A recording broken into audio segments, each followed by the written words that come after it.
Back.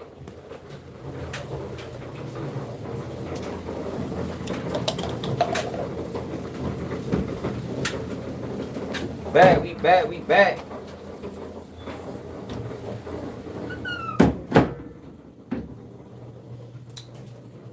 We back, we back, we back. That like button.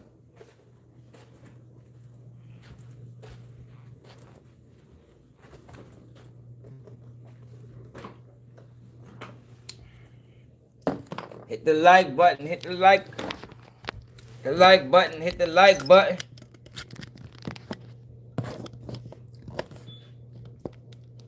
What's up, Shalon? I got Shalon in the building early. What's up, baby? What it is?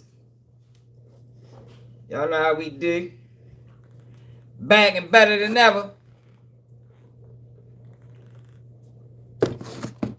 Getting off a long day of work. About 8 toes. You know what I mean? No tips. Yeah. Man, I had to cuss this white dude out earlier, man.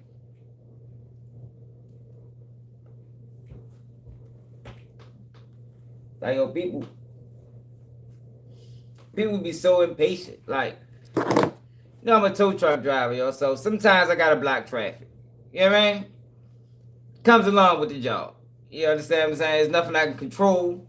It just is what it is. So this white guy,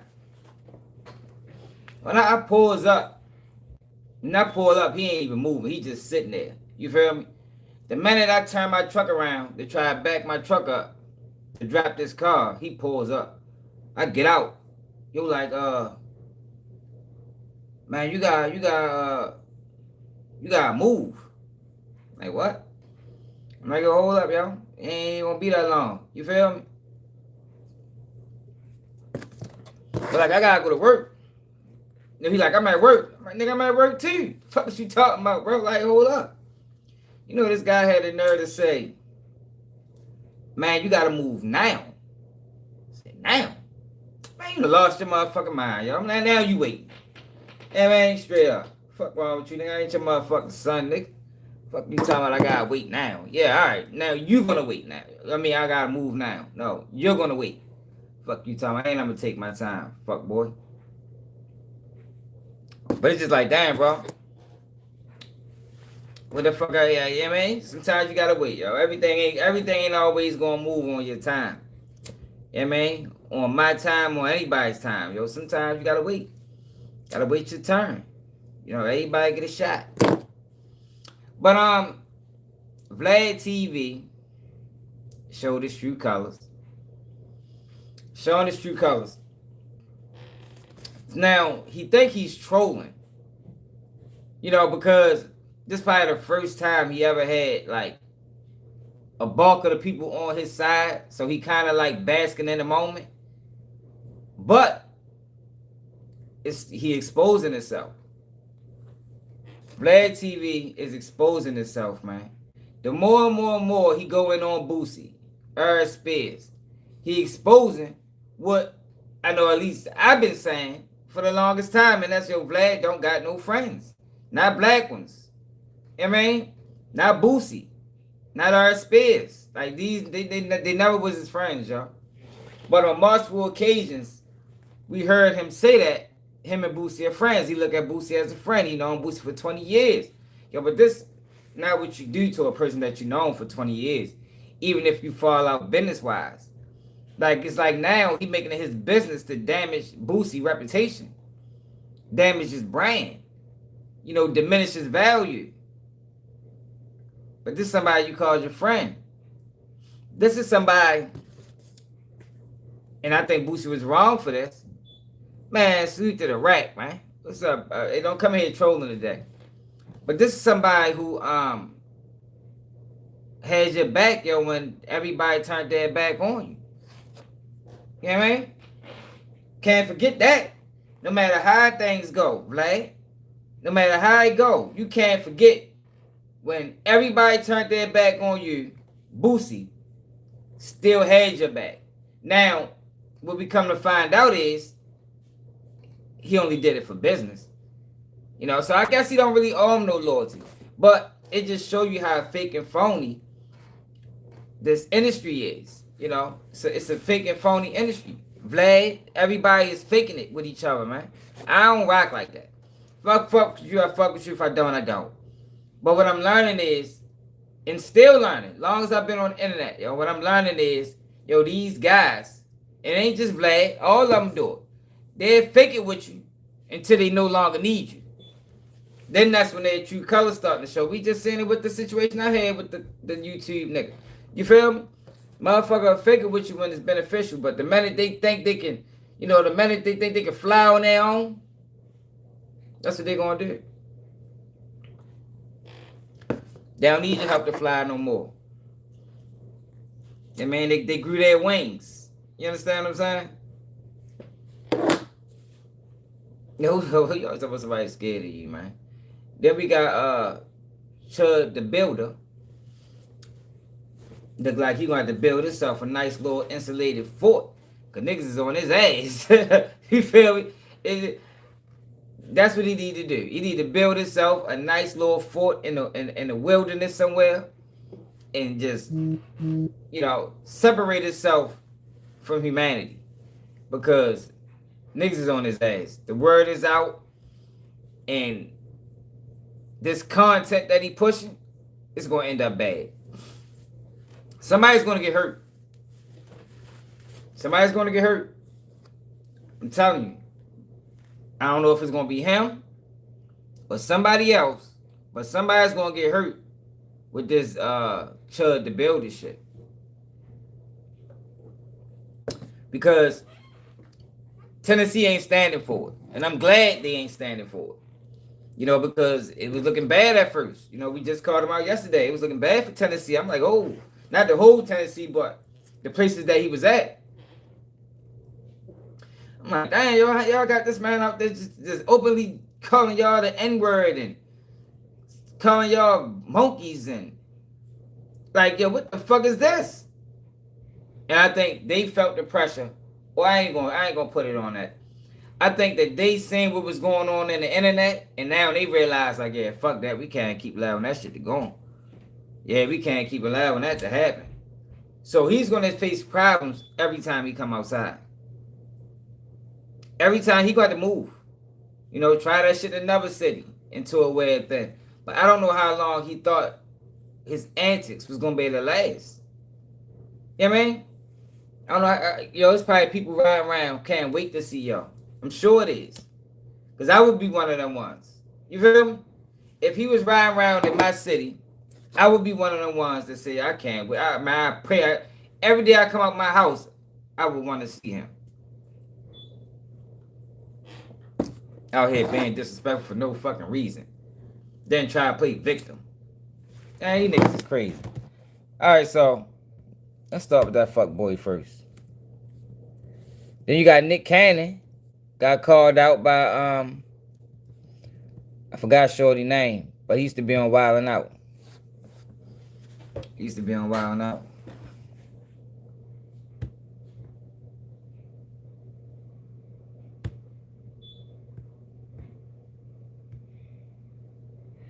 You got Cardi B, her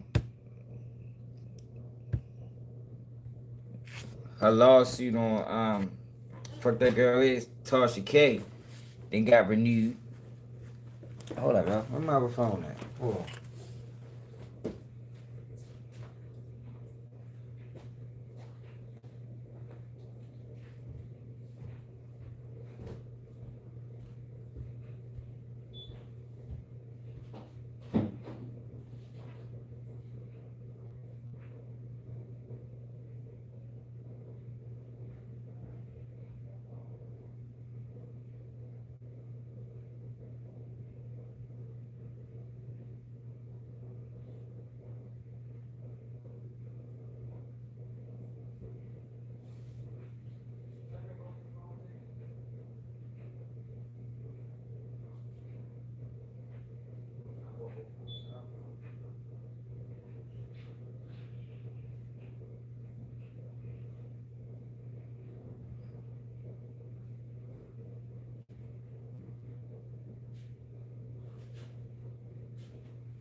Where the fuck is my phone at, man?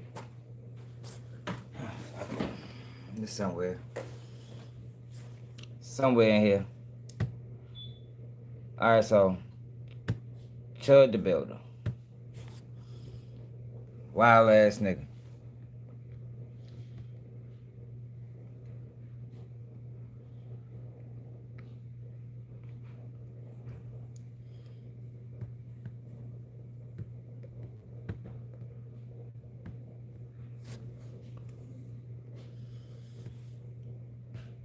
Like, look at this funny looking ass nigga. Like, yo, you can just tell he's not happy with life, y'all.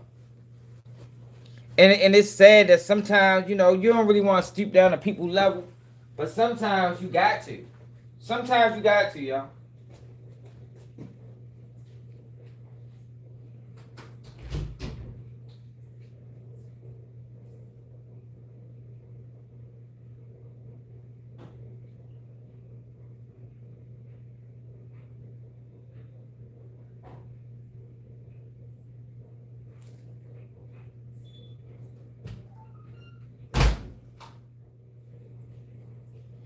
And for somebody like him,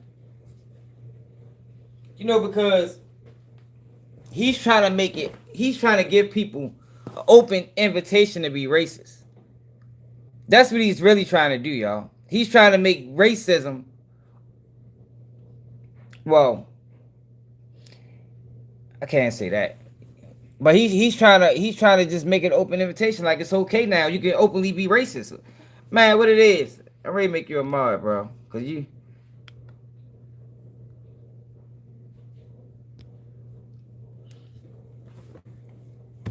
now that it's over, what's happening now? You gotta perform.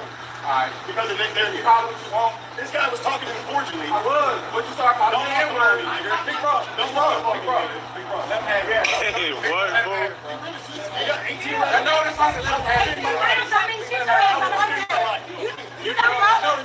We go. Hey, bro. Hey, bro. You don't know. Alright, bro. Spit on. Do it again, you gotta go to jail today. Yo. Whole bitch for real. Grown ass man. Do it again, you're gonna go to jail today. You're gonna go to jail today. Yo, why are you out here antagonizing people then, shorty? Yo, and that's I don't know. Yo, why do people think yo, niggas ain't scared of jail like that, yo? Like, I think Charleston White tricked people into thinking that was a thing. Like, everybody not scared to go to jail. Not everybody. You know, you got some people, yo, but for a situation like this, what you gonna go to jail? All you gonna do is you can be right back out. Get locked up, home with your own recon. Especially for a shithead like him. Like, y'all don't think that prosecutors and judges is aware of this guy? Like, there's no way that they can stand behind him because they know what he's doing. You're being openly racist, openly antagonizing people. If motherfucker put their hands on you and beat you and beat them, yeah, you're gonna go to jail. But you ain't gonna be out there, motherfucker. You ain't gonna be in there long. You be out in the morning. You heard me. Man, you already know. What's up, 2800? Wait, you spit on him? Oh, my mom, you just spit on him.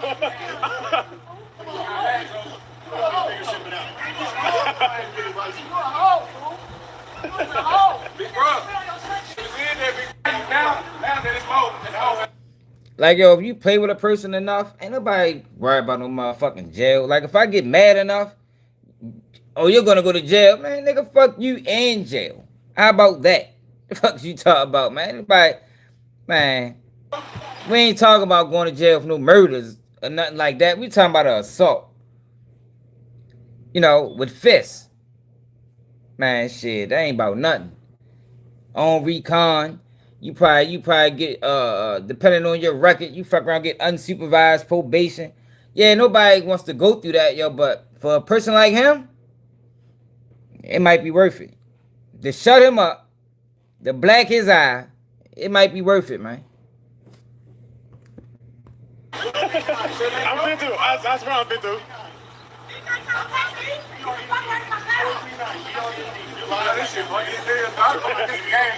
Hey, he said he foul. You know what's crazy? On my mama, he do it because again. I know, but it's cool, because guess what? I said he can't treat nobody like no nigga. Look, he ain't treating nobody like one. He came in the stove. He was cool as hell. Talking shit? No. He was cool as hell. He came out the bathroom, and I looked. I said, bro, I know you don't. He said, you want to preach? I said, bro, no, I got nothing to the preaching, dude. I know you do it different content, because he wasn't even like that. Until the nigga slapped him. You and I when the nigga slapped him. He called the police on him. But what he do is, he get him amped up, and he called the police, bro. Hey, you screen recording it? Alright, so you weren't there when he slapped him? No, I pulled him, get some gas, and I seen him. He walked right there. I'm going to do it. He walked right there. I'm surprised, what's going to end up happening is he's going to end up getting locked up. That's what's going to end up happening. He keep trying to hide under the freedom of speech umbrella, y'all, but you don't have freedom to antagonize people for no reason. Like, you don't got no reason to be out here just bothering people, bro. So, I got my life, I hung down my shit, you feel me? Yeah. I hung down my shit, so I'm like, he thought something about chipping out and shit. All right, bro.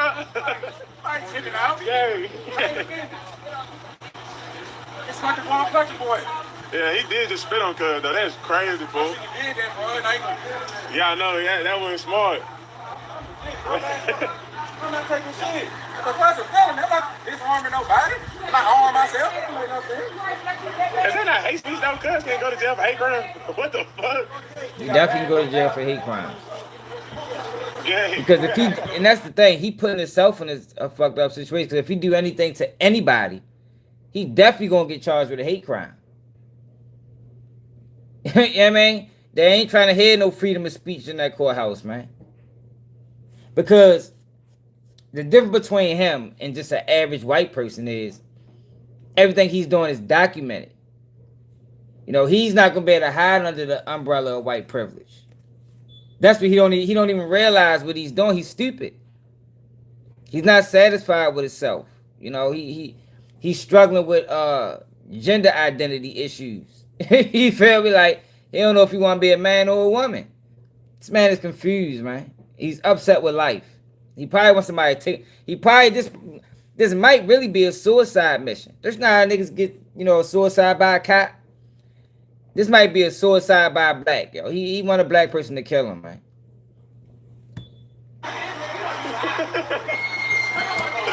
You walk right there, so I got my life, I got my shit, you feel? Come on outside. My truck's over there. What do you want to holler about?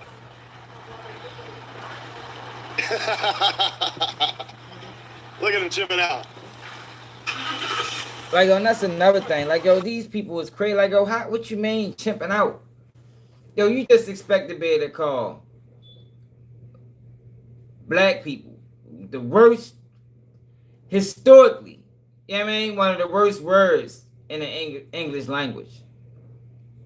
And you don't want people to be upset about that? Somebody brought up a good point. I think it was in the comments. Where, I seen it somewhere. It's similar to, like, girls that call each other bitches all the time. Oh, that's my bitch. You know how girls talk. But when a man do it, they take offense to it. And this is not black girls, it's white girls, all Hispanic, all girls. They call themselves, that's how, it's like a term of endearment. Just like the N-word when it comes down to us. But outsider can't say it. You understand? Same thing, like, you expect to just say one of the most vile words in the English language that got a terrible history attached to it. And people just accept it because it's freedom of speech? Man, fuck out of here, man. That man is tripping. That man tripping for real. Come on, crack me then. Fuck you talking about, nigga? Do something, man. Think I'm waiting on cut, don't worry about that. Do something, fuck you, nigga. Let me hold that shit. Hold up. Come on outside. My truck's over there. What do you want to holler about?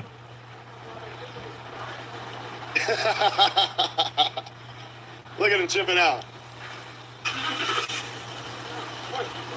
crack your bitch ass. Come on, crack me then. Fuck you talking about, nigga? Do something. You think I'm waiting on crack? I'm worrying about that? Do something. Fuck you, nigga. Look, smacked him with his joint. Probably give a fuck about that joint. Look how he got a fucking full long. He probably can't get that bitch out of his pocket. Nigga, take that bitch from yo, man.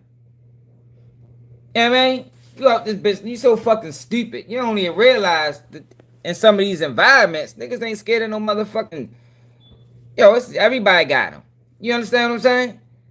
You walk around with a firearm, would look like a long ass handle, probably burrow longer than a handle. Man, you not scaring nobody with that bitch, man. They'll go in your pockets and take that motherfucker, bro. For real. Wild ass nigga. So DJ Academics also have been going in on him. Which is crazy because DJ Academics ain't even, you know. But he been going in on him as well. Down, Chud. This is what you said you liked. You liked the First Amendment.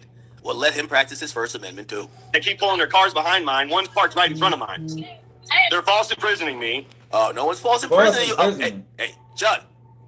Chud the Builder. You can't turn it. He's stupid. He don't even know the laws. I would like to talk to somebody that grew up with him, man. I guarantee he was an outsider. You know, didn't have real friends. Probably lose his virginity till he was fucking 30. He might still be a virgin. You know what I mean? He might just started having sex with women when he decided to do this. Into carrying the bitch. No, Chud. Chud, no. You see this chat? He's on the timeline talking about you gonna gas these niggas up. I'm gonna have their brains blown out on the pavement. They pulled up on him. Hey, I'm surrounded. They're forcing imprison me. Cops, get here now, please. Chud, come on, Chud. This is what you said. By the way, Chud, I'm gonna tell you why I always thought you were a pussy. You always antagonize people, and at the point that you knew they were about to snap, you always start walking away.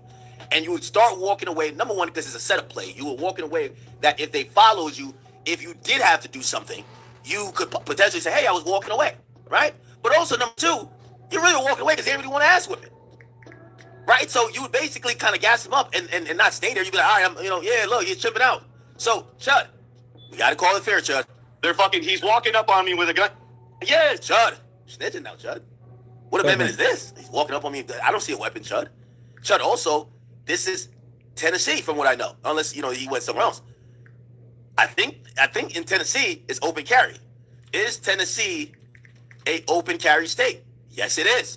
Why are you mentioning that he's practicing First Amendment right by filming you and his Second Amendment right by carrying a gun? Why, if you're so pro-Constitution, Chud, why are you doing that, Chud? This is what you signed up for. You wanted this. Yes, dude, yes. There's many of them here. There's many of them. What? Down, Chud. This is what you said you liked. You liked the First Amendment. Well, let him practice his First Amendment too. They keep pulling their cars behind mine. One's parked right in front of mine. They're false imprisoning me. Oh, no one's false imprisoning you. Oh. Nobody false imprisoning you, dumb ass boy. Stupid ass nigga. Did y'all hear about this story right here? Security footage has been released.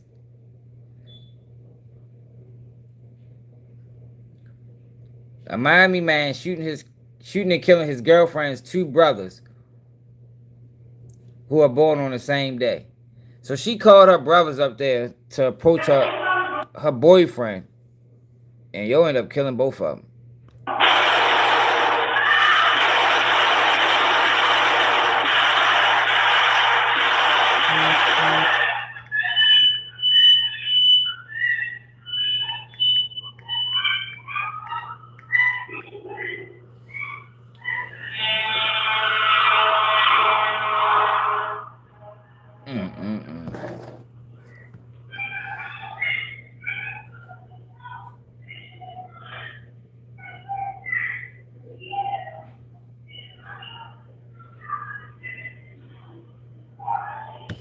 Yeah, that shit crazy. I think he was in court too. I think I might got it. Kodak Black got booked on some bullshit.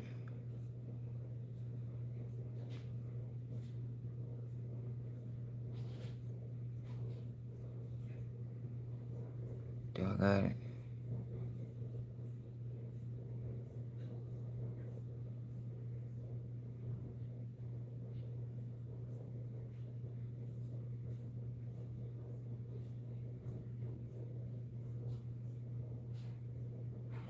Let's go to that case. See what the fuck going on with that shit.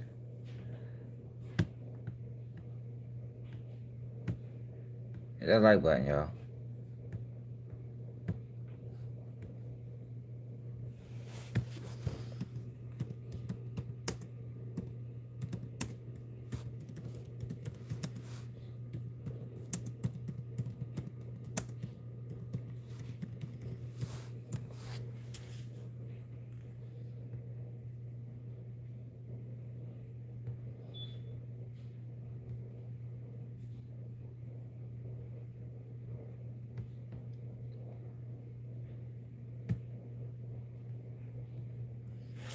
A man is in custody after police say he shot and killed his girlfriend's two brothers. This happened after an argument escalated into a shooting. CBS News Miami's Maribel Rodriguez is your reporter in Miami with what neighbors are saying about this. Woke from dead sleep. 5 gunshots. Pow, pow, pow, pow, pow. And then the door slammed underneath my balcony. That's what Gina Kirk said she heard Saturday morning coming from a neighbor's apartment at 5329 Northwest 17th Avenue. Good morning, Mr. Carter. According to police, it was this man, 31-year-old Antoine Carter, who fired the shots. When officials arrived to this building in Miami, they found 2 men in their 20s shot multiple times inside one of the apartments. One of them was dead. The other died at the hospital. There's probable cause for the charges. It looks like he shot and killed a girlfriend's 2 brothers. Police say Carter's girlfriend's brothers went to check up on her and when they arrived, got into a fight with Carter. According to investigators, they found Carter outside the building who told them, quote, "I am the one," and the gun was found in his pocket. Carter was taken into custody and appeared in bond court on Monday. I'm going to grant the state's motion for pretrial detention pending final hearing and hold you with no bond. And Carter is being charged with 2 counts of first-degree murder, and according to police, he does have a history of... How is this first-degree murder when they came... Hold on, y'all. Let's go back. Didn't they come to the house he was at? Pow, pow, pow, pow. And then the door slammed underneath my balcony. That's what Gina Kirk said she heard Saturday morning coming from a neighbor's apartment at 5329 Northwest 17th Avenue. Good morning, Mr. Carter. According to police, it was this man, 31-year-old Antoine Carter, who fired the shots. When officials arrived to this building in Miami, they found 2 men in their 20s shot multiple times inside one of the apartments. One of them was dead. The other died at the hospital. There's probable cause for the charges. It looks like he shot and killed a girlfriend's 2 brothers. Police say Carter's girlfriend's brothers went to check up on her and when they arrived, got into a fight with Carter. According to investigators, they found Carter outside the building who told them, quote, "I am the one," and the... He must thought it was justified. It's amazing they locked him up so fast. You know, sometimes in these situations, it take a minute to get an arrest. But you know how they do us. Lock niggas up, ask questions later. Shows the shocking shooting that left 2 brothers dead in a Miami apartment. It's video you'll see only on Local 10. Magdala Lucen is live in Miami with the exclusive. Magdala? Yes, Nicole and Louis, this video that we were able to get tonight gives a glimpse of what happened on May 2nd, and we want to warn our viewers, those who will be listening to this, it's going to be hard to hear.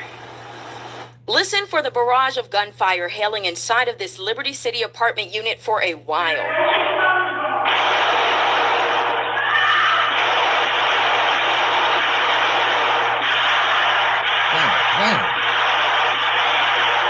Then 40 seconds into the video, you hear someone screaming. Moments later, a woman runs out of the apartment yelling down the hallway. He, police say, is Antoine Carter. The 31-year-old is accused of killing his girlfriend's brothers, Jaheim and Gianni Pierre. This is a capital offense if you're found guilty. Miami police say they have video of Carter running to a car to get a gun after he and the brothers got into an argument that turned into a fight. The sister tells police her brothers came to protect her because of a past domestic violent incident. There's a GoFundMe page online to help support the family with funeral expenses. Police say before the shooting, Carter is seen in video pacing back and forth, banging on the locked door, yelling, "I bet one of you won't open up." The arrest report says the sister urged her brothers not to open the door. but Jaheim opened it. And that's when Carter, police say, immediately started shooting. Damn. Gianni died first. Jaheim, who was injured, ran to take cover with his sister, but police say he collapsed on top of her.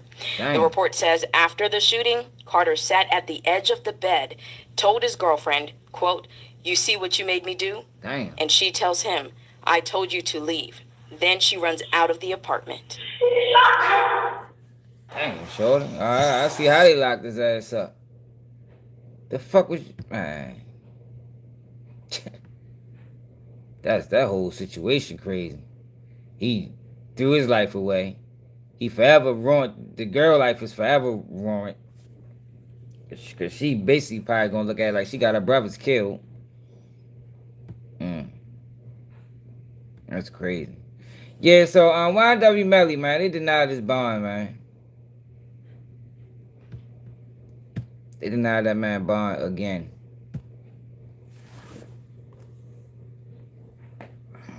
I guess that shit crazy. They just will not let this nigga out. So they say this cause having come forward and been heard on April 30th, 2026, the court states as follows. Number one, the defendant previously filed a motion to set bond on August 15th, 2023. Prior to the judge denied the defendant motion to set bond on September 22nd, 2023, a copy of the order was filed on September 22nd, 2023, is attached to and incorporated as part of this order. The defendant filed a second motion for pretrial release following the mistrial on March 28th, 2025. The defendant filed a supplement and amended to defendant's second motion for pretrial release following mistrial on April 29th, 2025. This nigga didn't have to try to get bond like 7 times. The court conducted a hearing pursuant to State v. Arthur on May 6, 2025. The court denied the defendant's second motion for pretrial release following a mistrial on May 12, 2025. The defendant filed a motion for Arthur hearing to set bond and incorporated memorandum of law on March 25th, 2026. This court conducted a second hearing pursuant to State v. Arthur on April 30th, 2026. The court reviewed the entire electronic court file in the present case. The court heard testimony from Audrey Gross, Nakia Patton, Kevin Colbert, Matthew Norman, and Victor Delgado. The court admitted State Exhibit 1, 2, 3, 4, 5, 6, and 7 into evidence. The court took judicial notice of the prior jury trial, including the evidence admitted during the trial and the testimony of the witness during the trial, with the exception of any testimony and evidence that was subject to the... What the fuck is that word? Anonymous order on defendant's motion to suppress 1 through 3 entered by a judge on December 20th, 2023. A copy of the order filed on December 20th, 2023 is attached. This court notes that the omnibus order on defendant's motion to suppress 1 through 13 entered by the prior judge on December 20th, 2023 has been affirmed in full by the 4th District Court of Appeals. This court finds Audrey Gross, are all credible. After considering all evidence produced by the state, all the evidence produced by the defendant, the entire electric court file in the present case, the testimony of the witnesses, the evidence admitted during the prior jury trial, with the exception of any evidence that was subject to the omnibus order on defendant's motion to suppress 1 through 13, ended by the judge on December 20th, 2023, the testimony of the witness during the prior trial, with the exception of any testimony that was subject. So remember, some of his evidence went up to the appeals court. That's what was taking delaying the trial so long. So I guess that's what they're talking about when they're saying omnibus order. Like they're not factoring none of that into the decision. Cause I think it still hasn't been ruled on yet. I forgot exactly what evidence it was. I probably said it in one of my previous videos, but this shit been going on for so long now. I don't even remember what it was. As arguments from the state and the defendant, this court continues to find that the state's evidence is arguably sufficient to convict and is not contradicted in a material respect, such as that there is a substantial question of fact as to the guilt or innocence of defendant. Therefore, pursuant to Gallo versus Liberata, this court continues to find that the proof of guilt is evident and the presumption of guilt is great. The court also adopts the reasoning contained in the prior order denying the defendant's motion to set bond filed on September 22nd, 2023, with the exception that the court does not make any findings that the defendant has been affiliated with violent gangs, as well as the court prior order denying defendant's second motion for pretrial release following mistrial filed on May 12, 2025. Accordingly, the defendant renewed motion for Arthur hearing to set bond is denied. The defendant shall continue to be held no bond as to count 1 and no bond as to count 2. Yo, hey, what it is? Yeah, I'm saying it. Let me see. I want to see,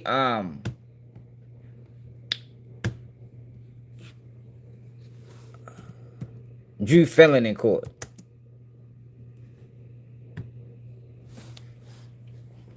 That way we can get some type of indication of how he operate with dirt. I want to hear him in court.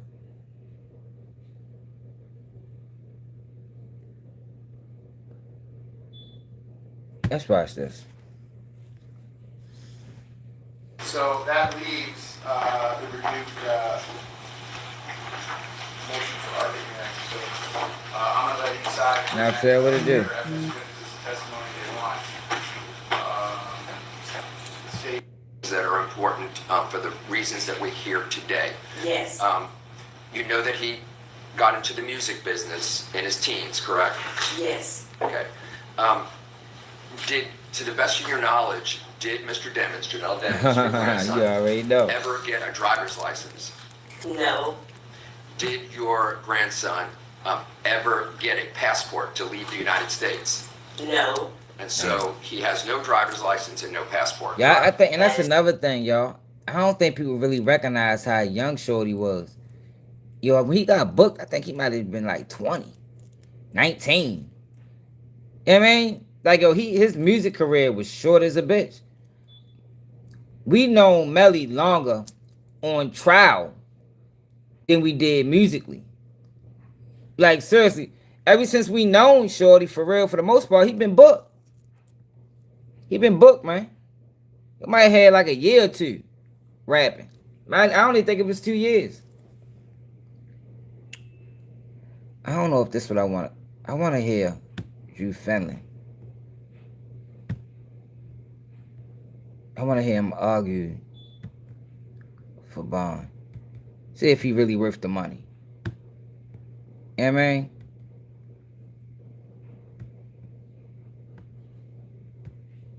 You know, they keep calling him a $1 billion lawyer. I want to see him in action.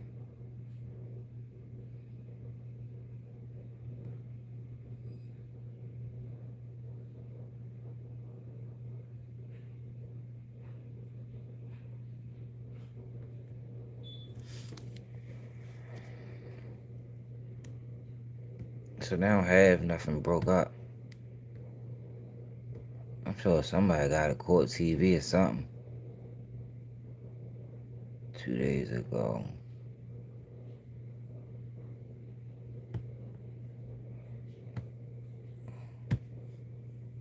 I want to see the video we just watched.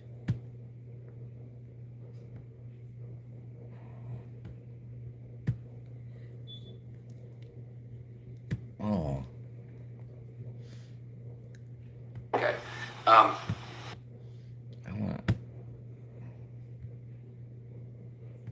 The fuck, right?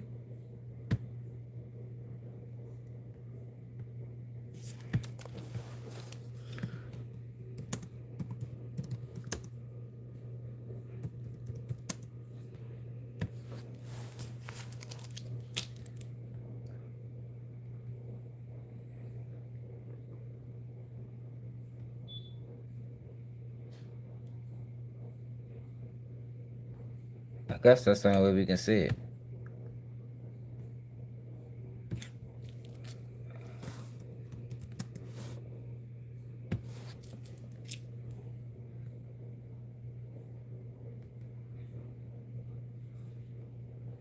And of course, Charles White bitch ass trolling.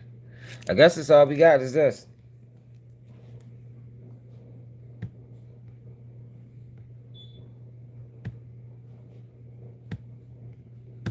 Alright, fuck it.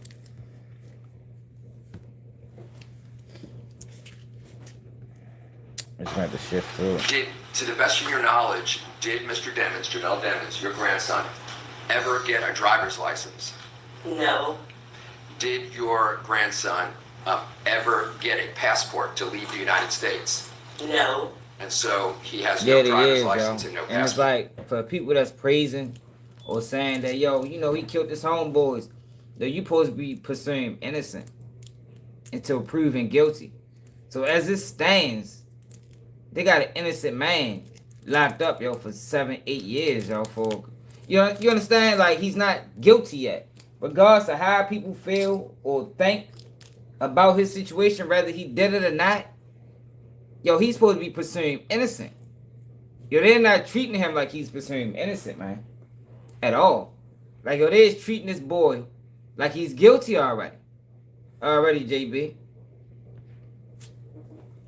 I want to hear the jail official speak about the conditions that he's suffering or going through in this jail. Because, you know, he's been on solitary confinement for who knows how long. Let's see if we can find that video. Then we're going to go back to that. YNW Melly. Jail conditions.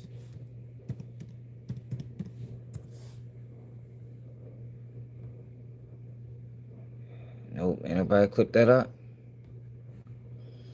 And niggas getting lazy. Fuck. Damn, y'all want fucking video 3 hours long, man.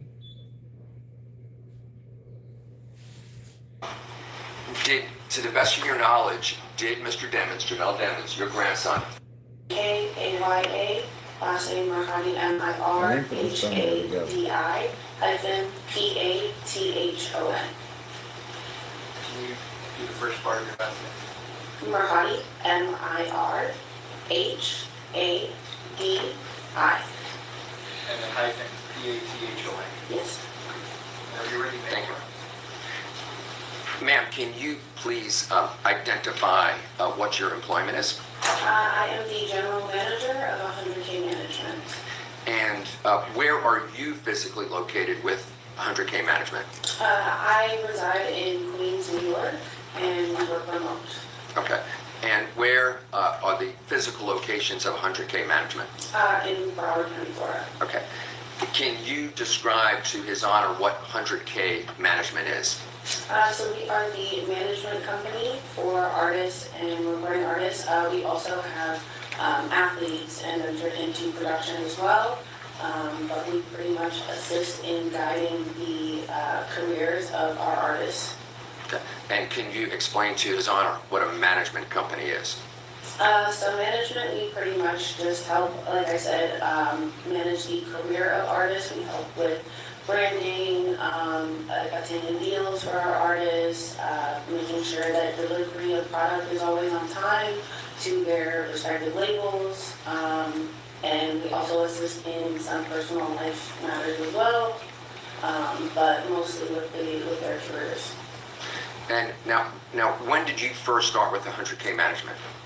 So I first started in 2020 as an intern. And then I officially became the general manager in January of last year, 2025. Okay. Now, to be clear with His Honor,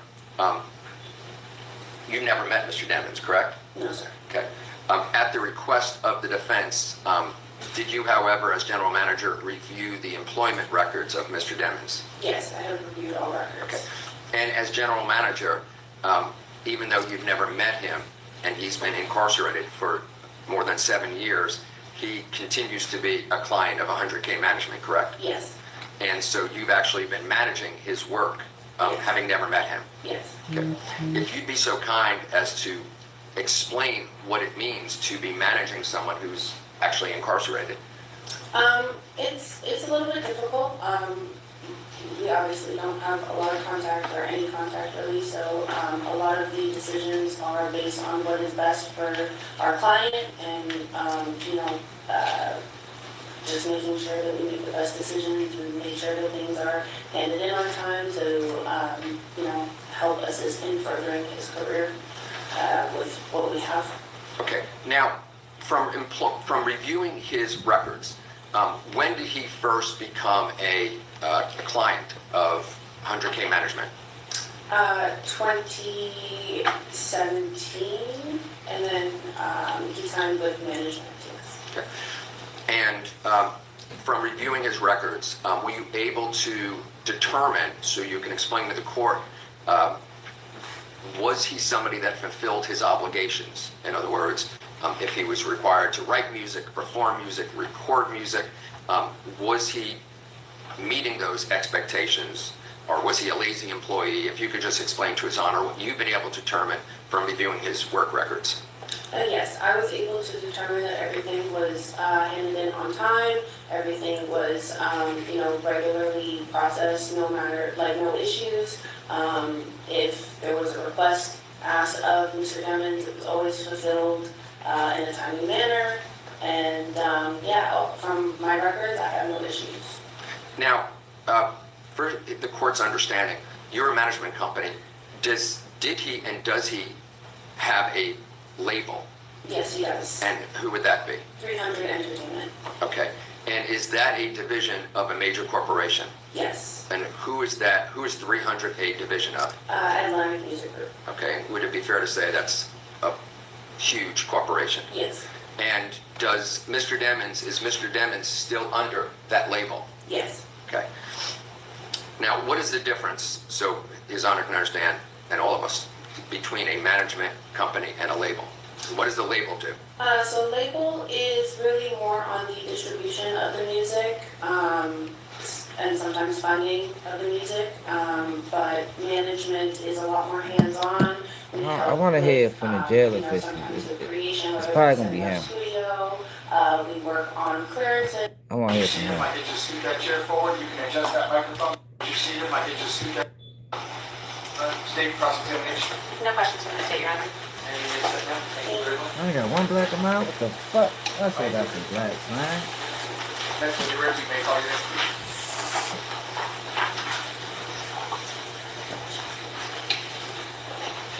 Your Honor, as you know from reviewing the motion for the author hearing and bond, we've kind of set out separate things. So at this time, we would like to move to the issue regarding the conditions of confinement. Yeah, that's what I want.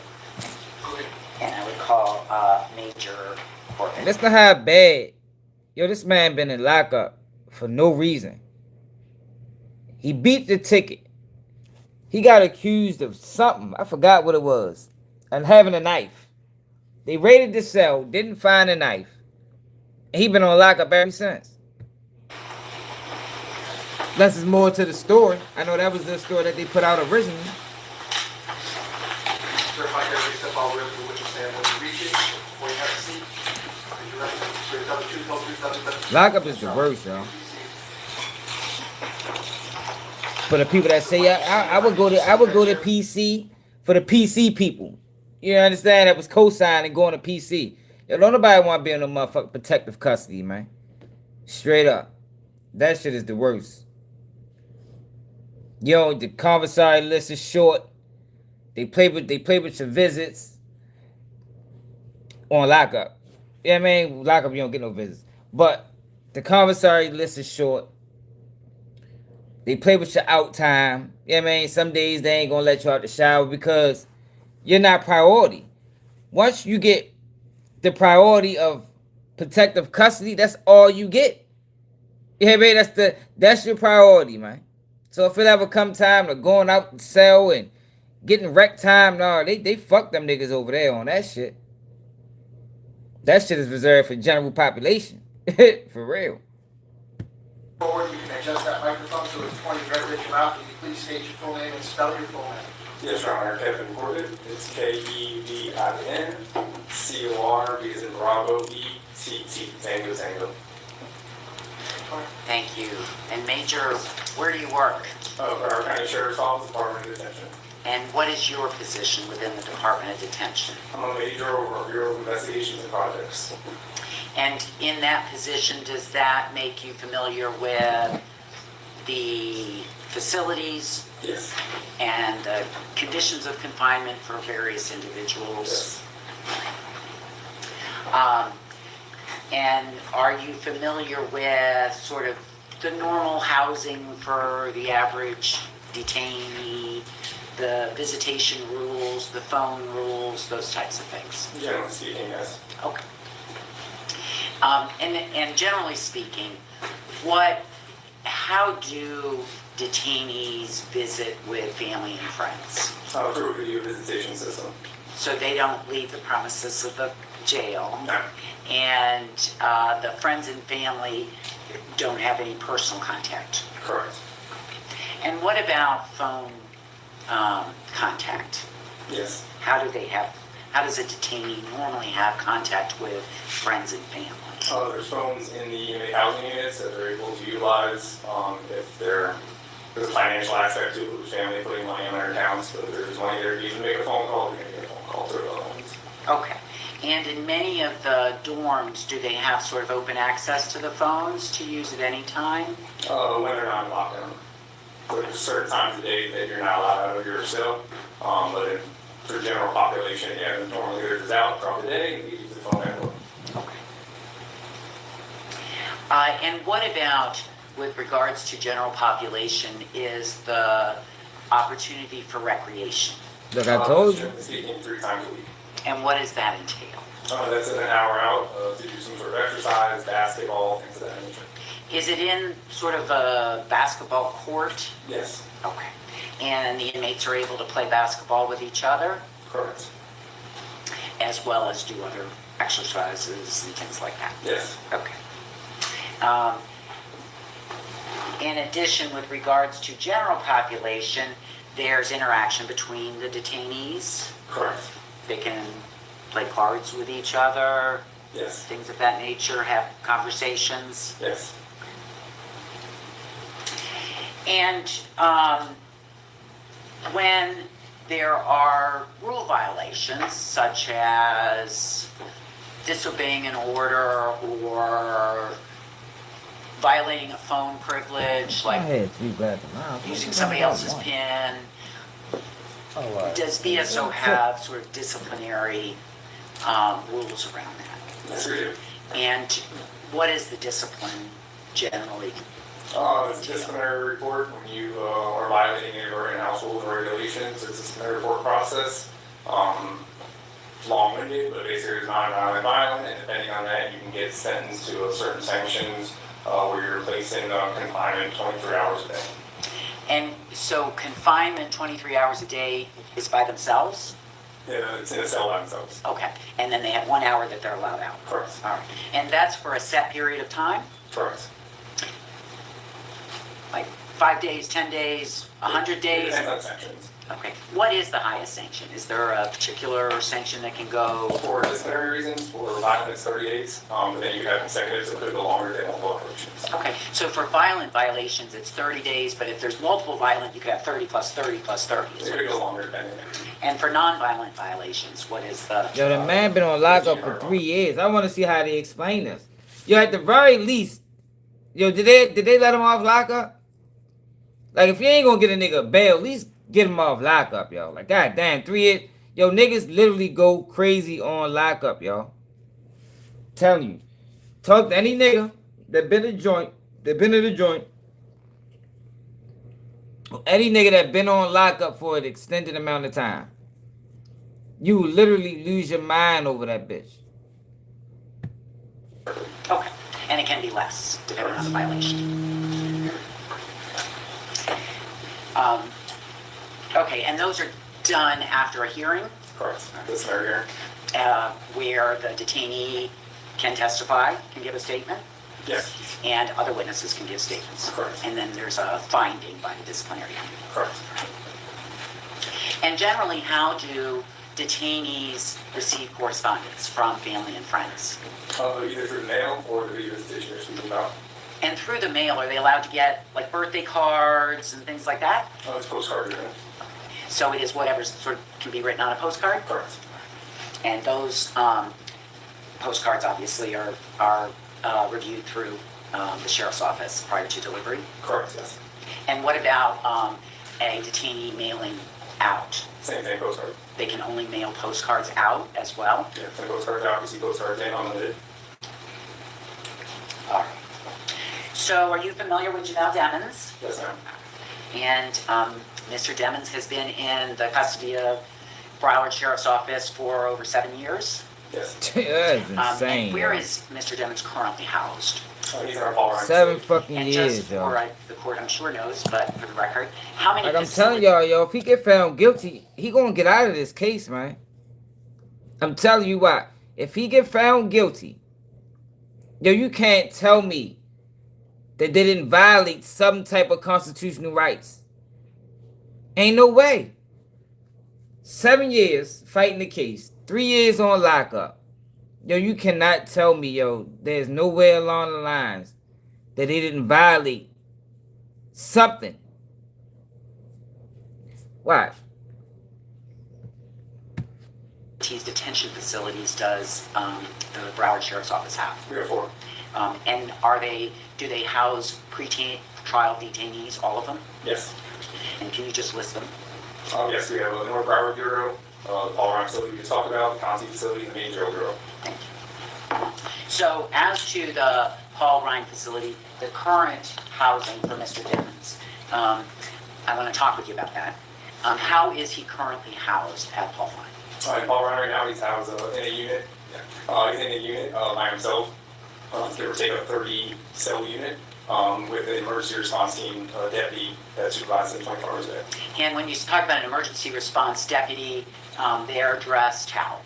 Usually more tactical attire, not like wrong dressed. Okay. Are there any present? Yes. And where are they? You can see a couple. There's a couple in the back of the room over there. One right over here. Okay. And so one, and I'm not saying him, but the man standing up in the back, I'll just use as an example. A person like that is placed in the cell block with Mr. Demmons. Correct. And are they all he's? No. Okay. He or she. Does he or she have eyes on Mr. Demmons? Does he or she? Eyes. They're in the unit and with him. But they don't have necessarily 20. They're not in the shower with him. That's why I'm asking if you're Okay. But they're able to otherwise see all his activities. Yes. And other than the deputy that is in the cell with him, are there any other deputies that come in and out of the cell? Other supervisors that may come through on shift for rounds, things of that nature. Other than supervisors, any other deputies? No, it's an Because emergency they response went on a team. handcuff for. Okay, and because there's a lot of other deputies that work in the unit. Correct. And what about The fuck was that other about? personnel? Any other personnel allowed in there? Yeah, you have nurses, mental health professionals that can come in.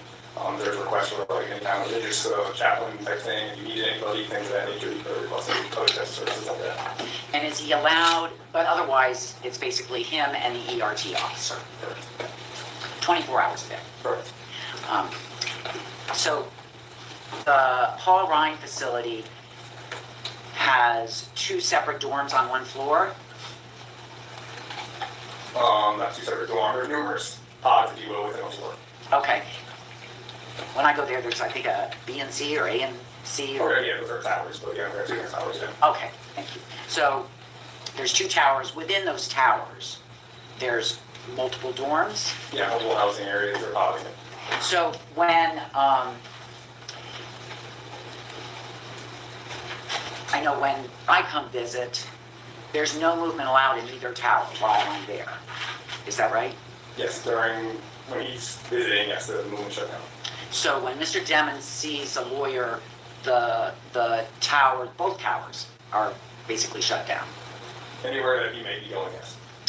And so obviously in order to see the lawyer first, we've got to clear He out probably the need to see towers other in order inmates. to be able to see him. Yes. Because he is not allowed within sight or sound of any inmate. Is that right?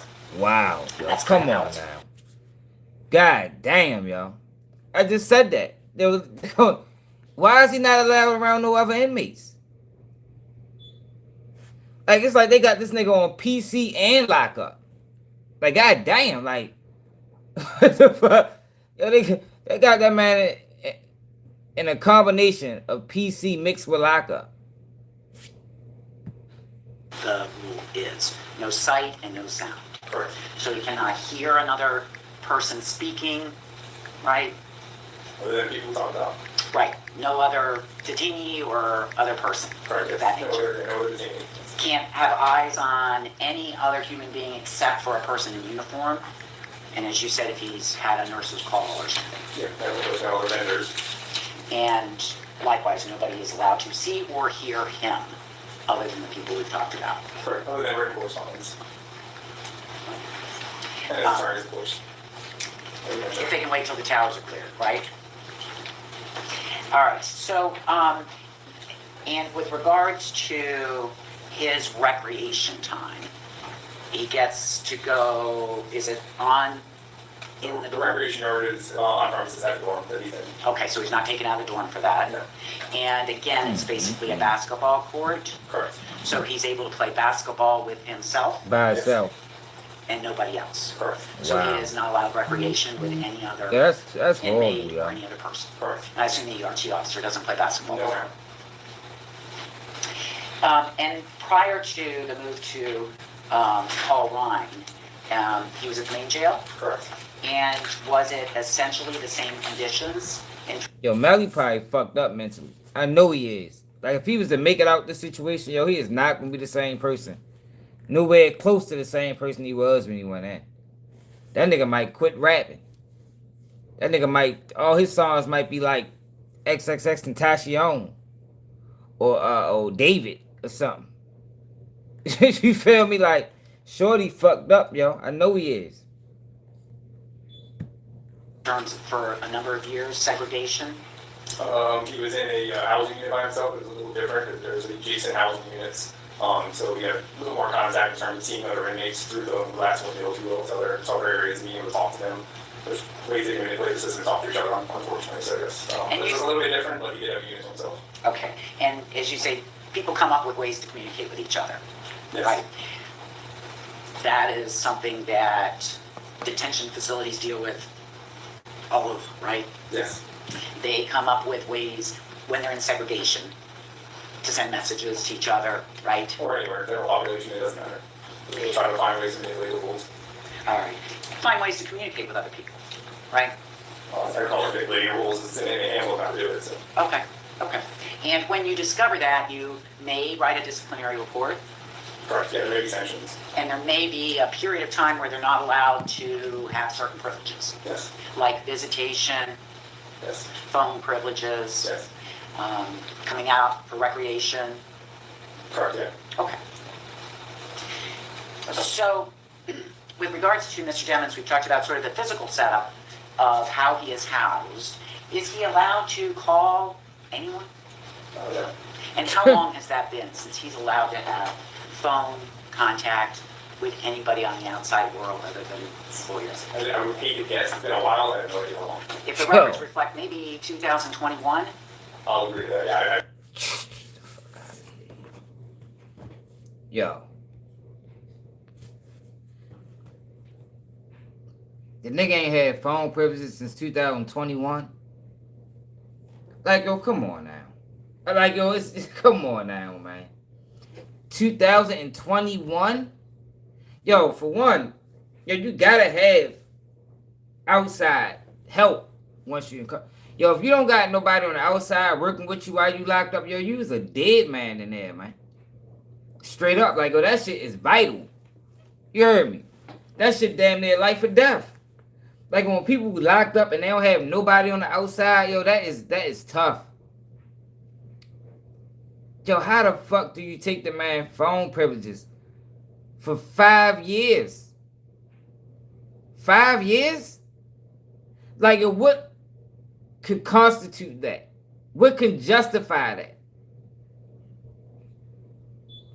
I don't understand nothing that can justify taking a man phone privileges for 5 years. Like, yo, that is insane.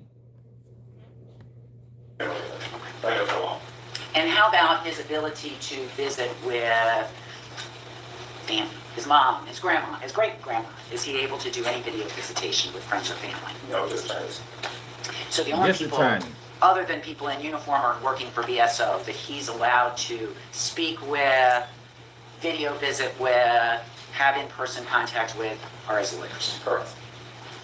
And with regards to the lack of phone privileges, visitation with anybody else, and being in segregation, again, probably around the end of 2021, sound about accurate? Like I said, it's been a while, so I mean, whatever record reflects. Okay. Now, and I'm sorry, I forgot to ask this question about the lighting in the dorm, the unit, what do you call it? I'm sorry, what Mr. Johnson says, housing unit? The lighting in the housing unit. Is he able to say, you know, I want the lights off, I'd like to sleep during the day, or? No, it makes no control that. Okay, and for. They probably be terrorizing that boy, man. Lights in the facility go off on evening time, at normal time to be turning lights off. Which is? I haven't worked Alpha shift in a lot of years. I don't remember off the top of my head. I want to say exactly a clear head count, so probably around 11:30 at night, give or take. So the lights are off, and when do they come back on? In the morning after the, you're basically come in at 7 o'clock in the morning, give or take.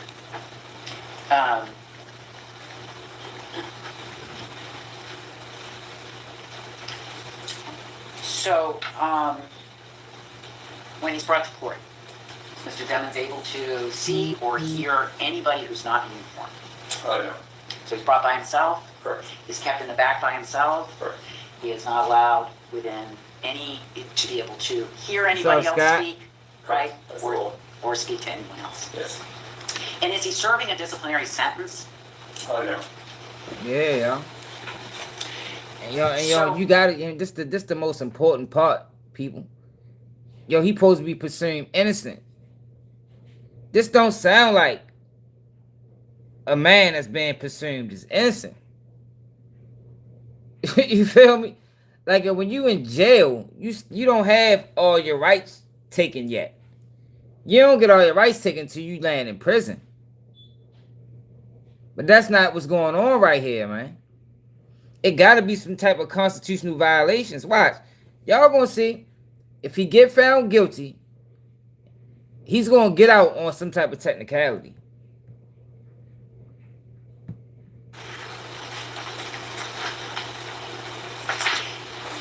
I'm sure you're generally familiar with some of the disciplinary issues you've had with Mr. Demons. Yes. And you've had a number of issues with regards to his phone privileges. Yes. Him using other people's pins to make phone calls, to reach other people outside, right? Yes. And there have been some times that he's been disciplined for that, right? How long ago was With, that? like, Nigga ain't 10 days lockdown. What the or fuck something you like mean? that. The nigga ain't had phone privilege since 2021. Like, what the fuck you talking? And Like, what year was this? The nigga ain't had phone privilege since 2021. He's not allowed around other inmates. So what you speaking on incidents that happened in fucking 2020? Just the fuck? Like, this shouldn't even be an issue. You shouldn't even be talking about that in 2026. he has been disciplined for being, I'm going to say, too talkative, too sociable. When he's been ordered back to his cell, he might stay out and talk with other detainees longer than he's supposed to, things of that nature. I bet you I don't do. know about that specific scenario, but anytime there's a rule violation, there might have been discipline. Didn't you at one time prepare some sort of an outline? Yeah, a couple years ago, no while. Okay. And there may be some disciplinary reports regarding staying out of the cell, continuing a conversation with another detainee when he's ordered back in the cell. I'll be bucking like a bitch. Okay. All right. Wouldn't surprise you. There's certainly some disciplinary issues with regards to disrespect. Yes. I remember there's some of those in there. Yeah. And I bet you have some other detainees who are disrespectful at times too. Yes. Officers. And Mr. Demons has been in custody 7 years, more than 7 years with BSO. Yes. There's times that he's been disciplined for disobeying an order, like he's ordered to stand against the wall for a head count, and he's looking in his cell, for example. That would be something that would be against the rules. Yeah, not following order and also against rules. Okay. Now, do detention officials routinely do cell searches? Yes. And what is the purpose of the cell searches? To ensure there's no contraband, anything that's going to hurt the safety and security of the facility. And so I want to talk for a minute about contraband. So how about if you have an extra sweatshirt? Is that considered contraband if you were only given one? Depending on whatever is allowed, yes, if it's excessive, then it's considered contraband. Okay, so while that's not really going to injure somebody, because it's excessive under the rule, you might be written up for contraband when it's too many pairs of socks, for example. Generally speaking, I would get you written up, but you get compensated. Okay, and you might be counseled about it. Correct. All right. Other things can be, too many books in the cell, because you're only allowed a certain number of books. Correct. Excessive. All right. And so all those things sort of fall under the contraband. Correct. All right.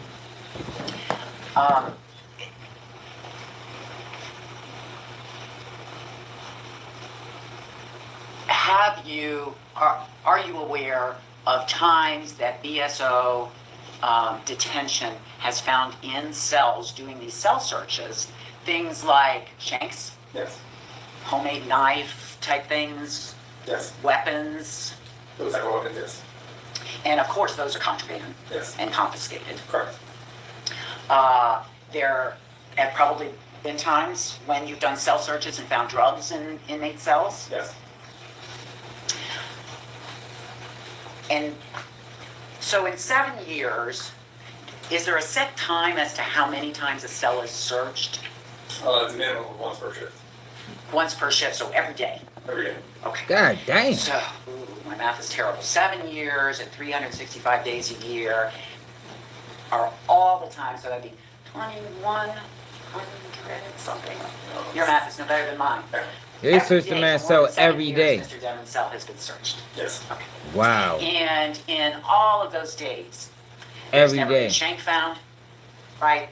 Not that I know. There's never been any kind of weaponry found.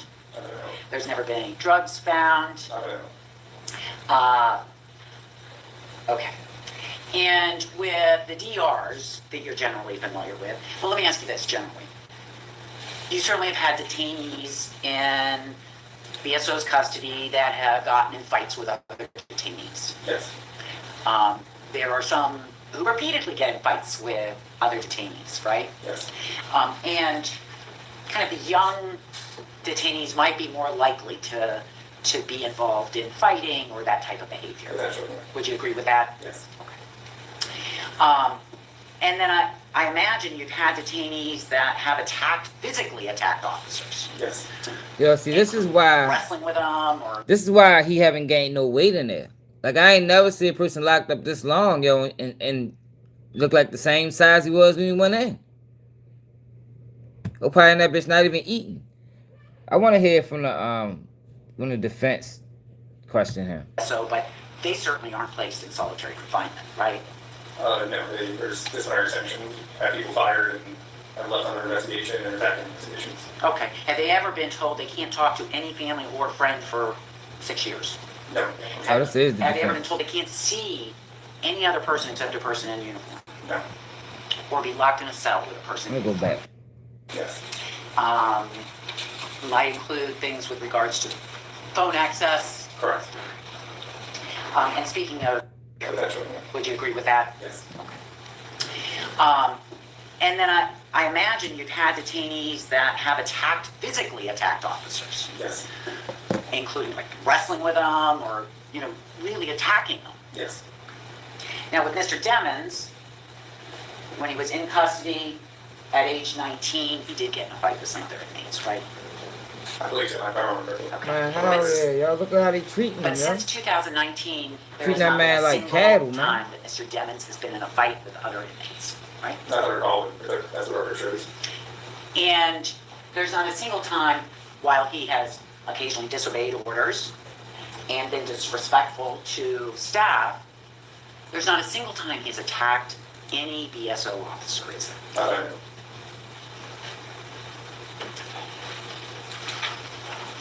That shit is crazy. That's unbelievable, man.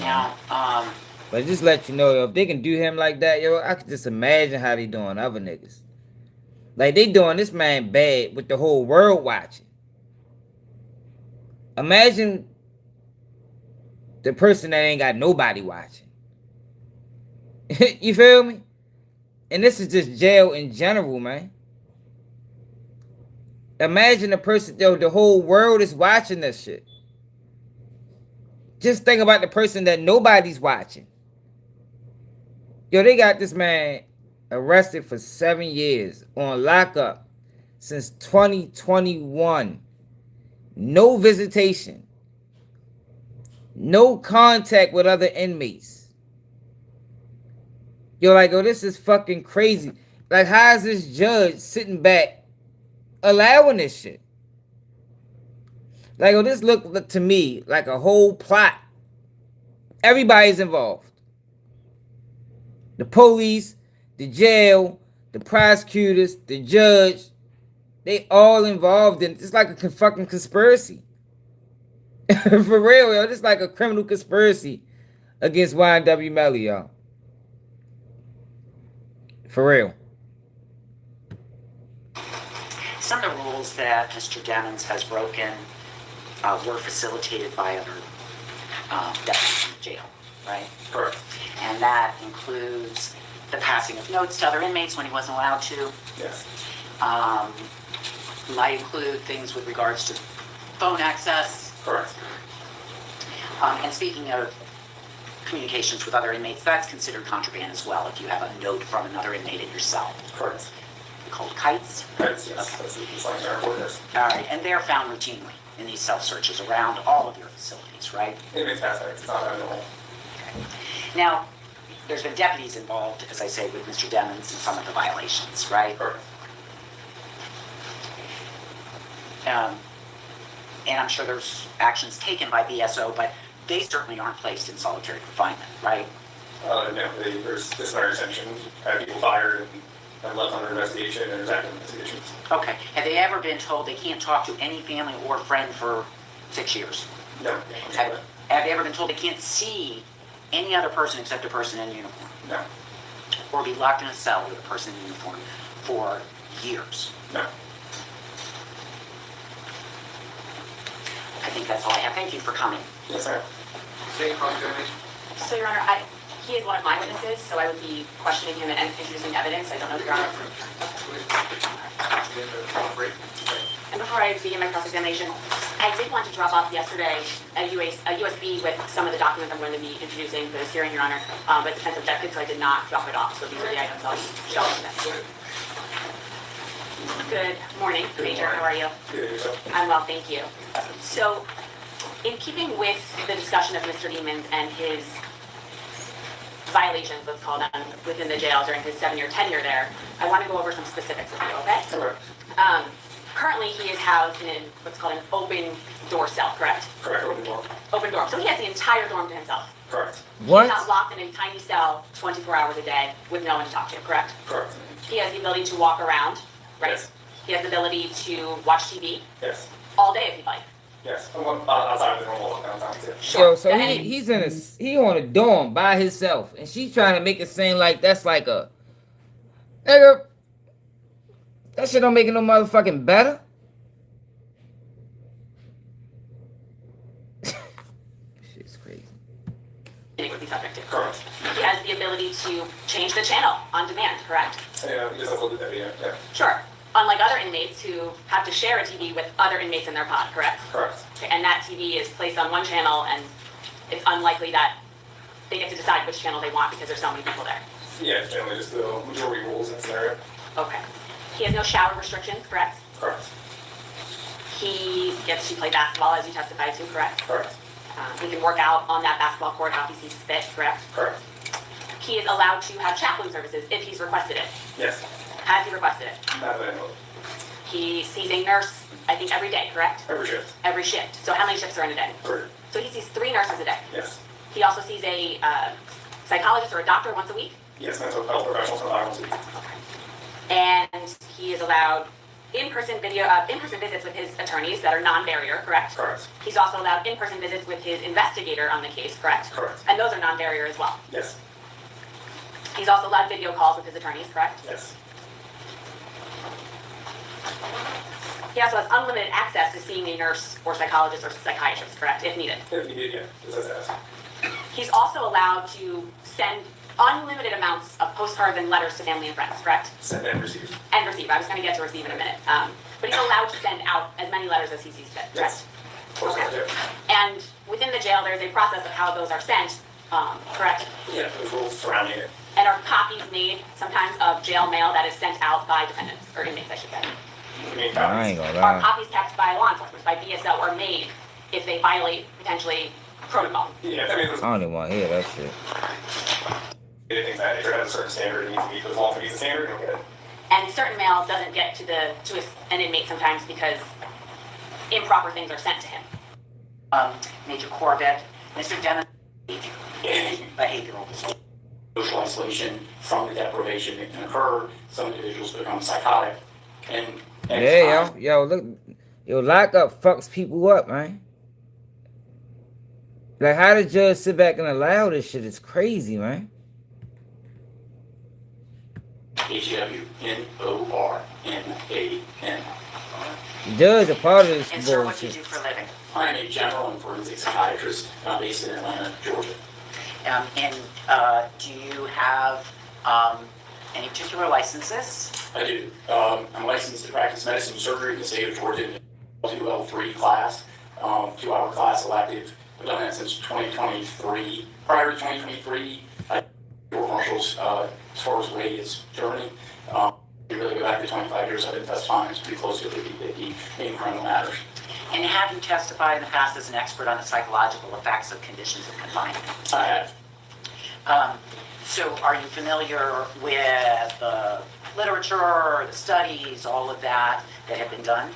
Yes. So both within correctional literature as well as within the psychiatric literature, the effects of confinement on mental health, particularly some of that literature goes all the way back to the 19th century, which social isolation from the deprivation that can occur. Some individuals become psychotic, and at times it has become such an issue that the literature supports that the United Nations calls it the Nelson Mandela rule over isolation that was passed in 2015. And then the American Psychiatric Association has come out with a position statement stating that individuals should not be in solitary confinement or social isolation for periods of over 15 consecutive days. Juveniles should not be subjected to that at really any point in time, according to that position statement. And again, it's just a position statement, but it is what the science supports. And when we talk about the science, it's based on lots of research? It is. So a lot of the research is based on the research that I'm commenting on is research that's in peer-reviewed literature, generally accepted among the peers. Some of it has, been poked at. There's obviously research on both sides of the equation. One of the things I've learned is in teaching at law school is attorneys seem to like bright lines and well definition. Maybe they don't. Medicine really hates bright lines. There's really nothing in medicine that seems to be just fixed because there are 8 billion different copies of DNA. So even within the literature, there is some disagreement on the impact of these kind of conditions on individuals. The late John McCain, who was a prisoner. Man, we ain't gotta see no more of that shit, yo. That's crazy, yo. That's crazy.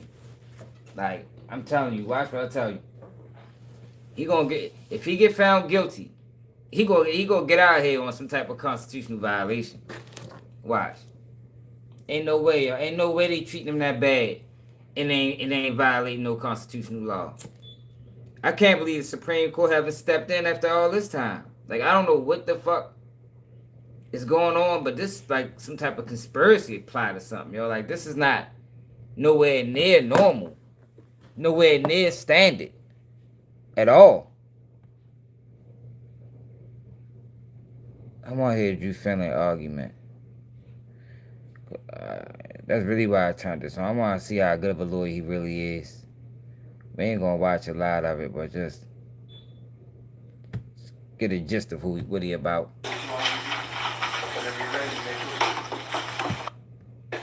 We are strongly arguing that the court think about the chiseling away of his credibility, the chiseling away of his believability, not to his investigation itself, but just to the issue of credibility, because as the court is well aware, credibility and even impeachment are what generate, through instructions to a jury, etc., what generate reasonable doubt. But for your purposes, what chisel away at proof evident presumption great. And stepping in and looking at this, I think it's essential, and we think it's essential, that the court look again at the issue that involved the July 27th, 2023 interview of Michelle Boutros regarding a statement that took place October 12th, 2022, understanding that the defense team that tried that case, the transcript as reflected that Your Honor reviewed, did not have the benefit of that knowledge. We have studied the examination of particularly Mr. Adelstein, who spent what appeared to be hours and hours cross-examining Detective Moretti without the benefit of understanding and knowing and having been given that information, and we know how that impacted the state attorney's office. But what happened on October 12, 2022? You already know how they operate. And of course, as the court is well aware, majority of our normal's not even here, so you already know they ain't sending out notifications. That involves Assistant State Attorney Michelle Boutros, and it doesn't escape me that she was with the Public Integrity. Yeah, because what they're trying to do is, it's like, a lot of times with these type of situations, they're going to hold them as long as possible. Just in case, if he beat them, they're like, shit, at least got 10 years out of him. So it's a win-win. No matter, they would rather life, or they trying to give him the death penalty. But if by some chance he beat the case, we still got him for 8, 9, 10 years. And that's the mind frame, that's the mentality that they carry with these type of situations, man. So it's like no matter if he beat him or not, they still got a nice amount of time from him. And you see how they treating him. Like, Shorty is not going, he's not the same person. He ain't the same person. Nowhere close. Shorty probably be having nightmares and talking to herself, and man, Shorty is fucked up, yo. After all that time on lockup, he fucked up for real. This case, and charged with murder in the first degree with the use of a firearm in counts 1 and 2. Corlin Henry, who the state in that first transcript believed was lying from the first trial, who the state went out of their way to show that he had gunshot residue, he had GSR on his hand. The state went out of their way to show that he had DNA on his clothing. That the state dismissed those murder charges. We don't know. All we know is in that transcript. That transcript, the court made some observations at the beginning of the day. We don't know from what his statement is. All we know is what he gave. But what we do know is that at that time he was charged with murder. For whatever reason, given all this, the state's assessment of this case is that his case, without any cooperation, was worthy of a dismissal. And that should speak volumes to the court when the court is assessing proof evident presumption grade. It was going to dismiss his because there's really nothing in the record that the court could look at. Nothing evidentiary in the volumes that you've looked at to distinguish these two individuals, Mr. Henry or Mr. Demons. And so that's yet another thing to take into consideration. to the extent that the court has looked at the tampering case a year ago, because a year ago that case existed, to the extent that that was something that the court was contemplative about. Your Honor knows that we got in this case, I believe, last August, and Ms. Howitt and I, from the very, very beginning, were absolutely committed to trying that case. There was no attempt for us to continue the case. As the court noted, we came into the case, filed a series of motions.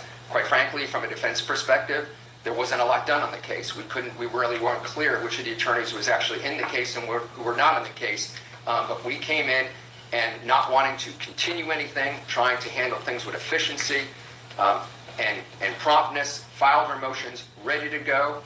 We laughed yesterday as we prepped for today about we have text messages and phone calls on Christmas Eve. We were in communication through the holidays.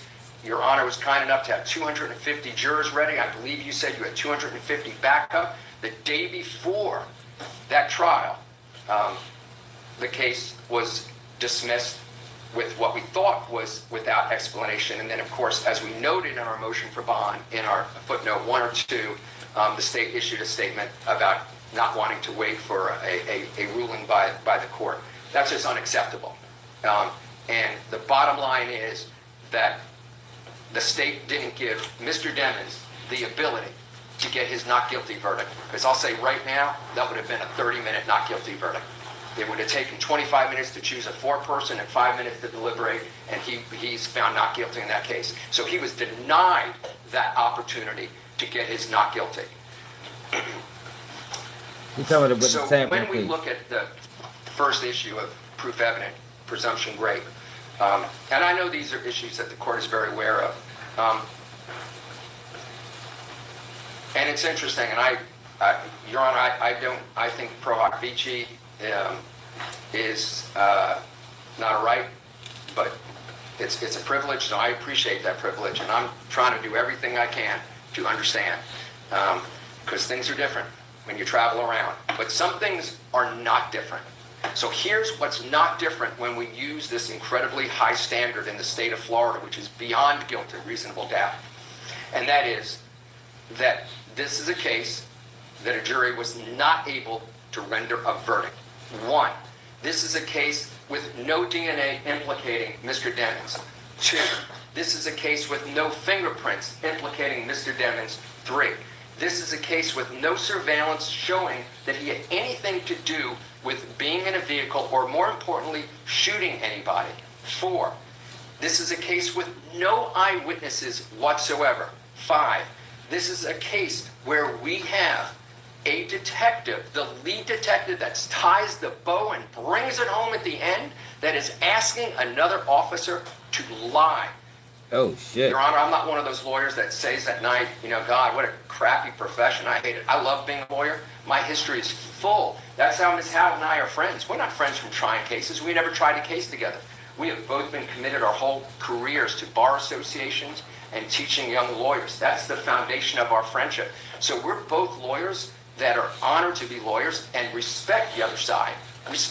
You'll never hear me condemning prosecutors, and I always will jump at the opportunity to represent somebody in blue because our society needs them. But here's what we don't need. We don't need a lead detective pinned up against a public integrity prosecutor and right in front of her trying to get another officer to lie.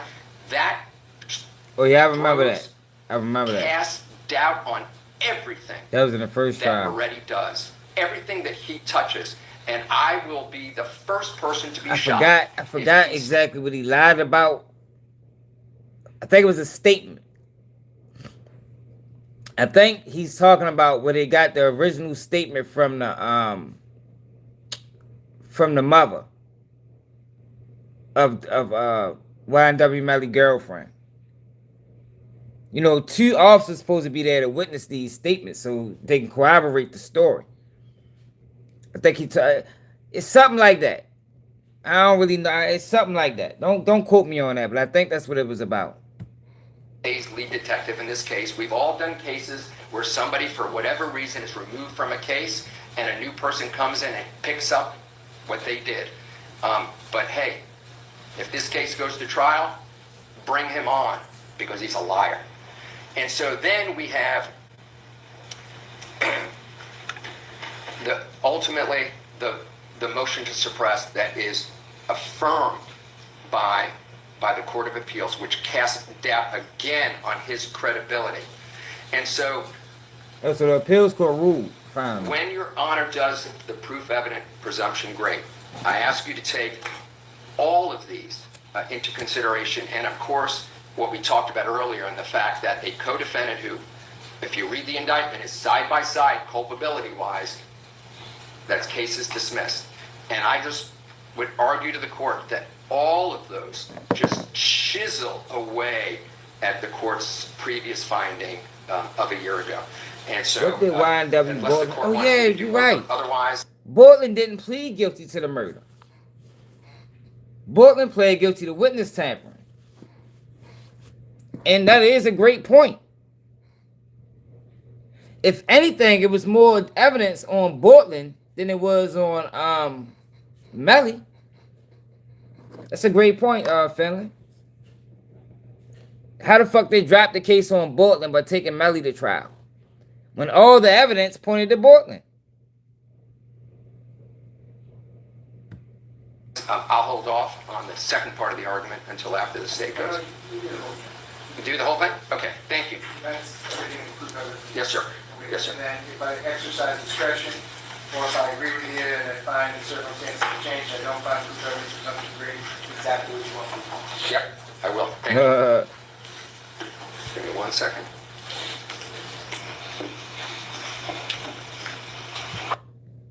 And I'm sure that that's something the state looked into, but here's what I'm also sure of, just like there was no cross-examination.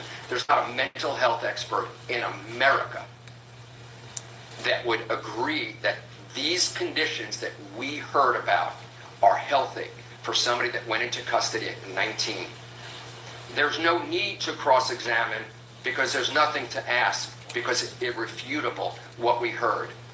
It's irrefutable. It's irrefutable that 27% of Mr. Demon's life has been incarcerated without having been found guilty of a single offense. If we look at him from the time he was turned majority in the state of Florida, 18, 30.5% of his life has been incarcerated. I looked into the cognitive state, begins, they say, at 3 years old. So his cognitive state of his existence would be 87.5% of his cognitive life has been sitting in a jail under these conditions. Dang. And so we have to come I ain't up gonna lie, with you something feeling the over beast. these 8 months I like him. to get him out of these set of conditions. I like him. Because, Your Honor, I traveled. I'm just telling you, I traveled to the ruralest areas of Mississippi, the ruralest areas of Louisiana, the ruralest areas of Alabama, and have never seen the conditions that were described here. This is the single worst thing I have ever heard. And anybody that's a member of the bar, it is shocking to the legal conscience that this has taken place. I ain't gonna lie, I like feeling. I like feeling, man. Feeling the motherfucker sharp. I see why he getting all that motherfucking money. Even though none of this worked. But the fact that he's able to relay it this way with so much veracity, I like it. I'm fucking with him. We've heard that there's been no shanks. We've heard that he's not punched anybody, been in fights with anybody, been in big events at the jail. But there's, we wanted to see him last night. And we couldn't see him because we had to wait till everybody clears the floor so we could see little 5'6", 112-pound Jamal Demmons. It's unbelievable. And so we believe that, as you heard, humans need contact. We need him to be of clear mind because the state of Florida, the Broward County State Attorney's Office, is seeking the death penalty. Now, any lawyer who knows this isn't a death case. Nothing about this is a death case. That's just a bunch of crap. It's not a death case. This is, let's get a death-qualified jury case. Okay? It's not a death penalty case. I've tried death penalty cases. Ms. Howe leads the league in death penalty cases. I feel terrible for two decedents in this case. But it's not a death case. It's not a death case when you're just relying on a hearsay of a guy you handed the case away to. So it's not a death case. And so we think that to get on the other side of isolation, the court should structure a bond at our suggestion. We will furnish the address to the court. We offer up security. I ain't gonna lie, I like Finley. Finley be talking that shit. I fuck with Shorty. So he issued a statement after the bond was denied.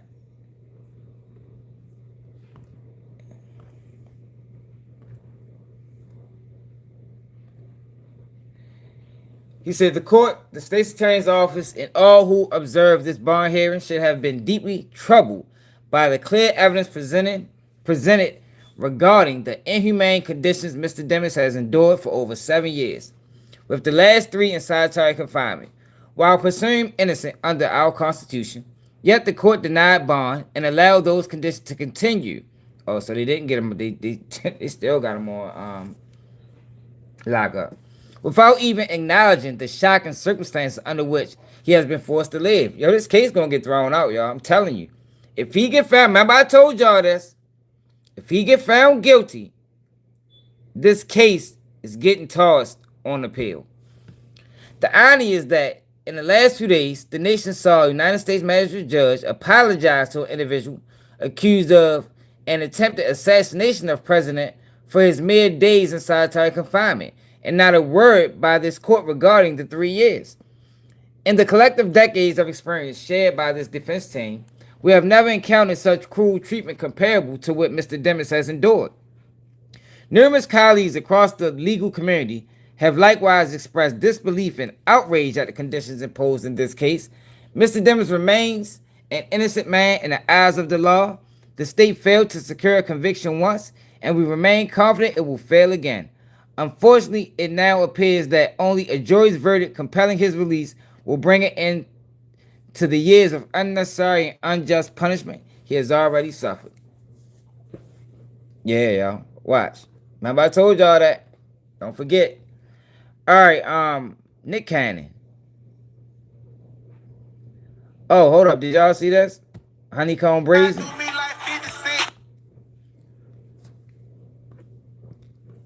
Alabama rapper Honeycomb Brazen reportedly tried to attend a studio session in Houston, but ran into issues at the door after being locked out by the engineer.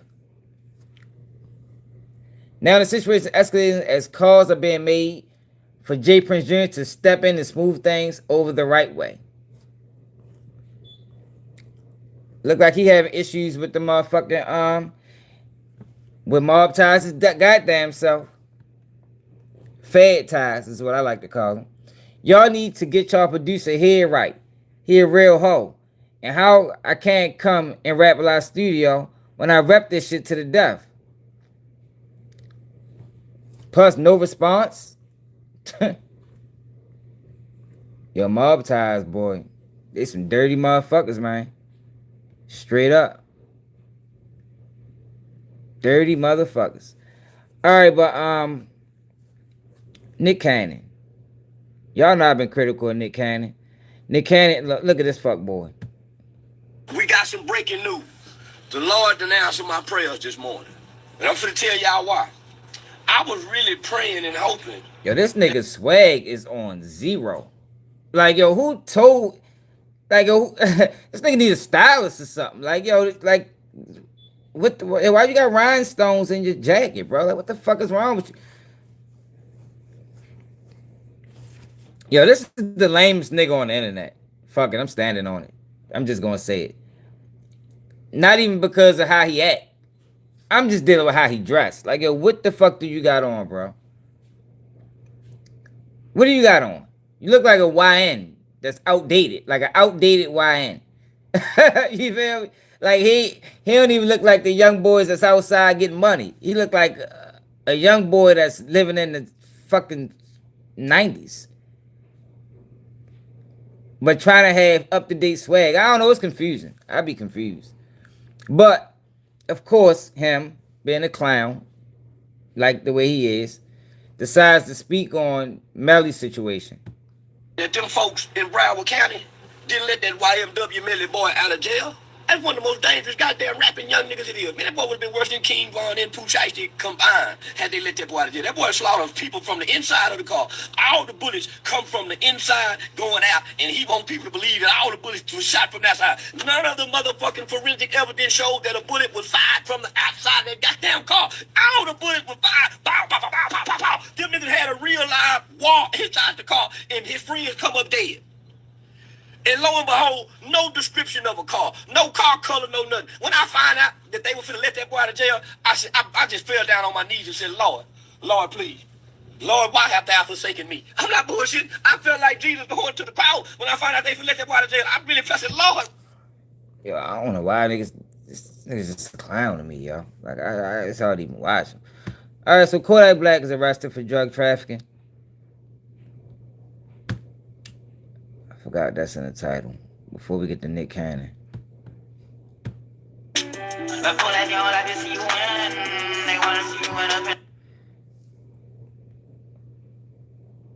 I think Kodak got a bond of $75,000. Authorities found no DNA or fingerprints and still arrested Kodak Black for drug trafficking because he had a picture of pink scissors in a backpack on his Instagram that matched the items on the scene.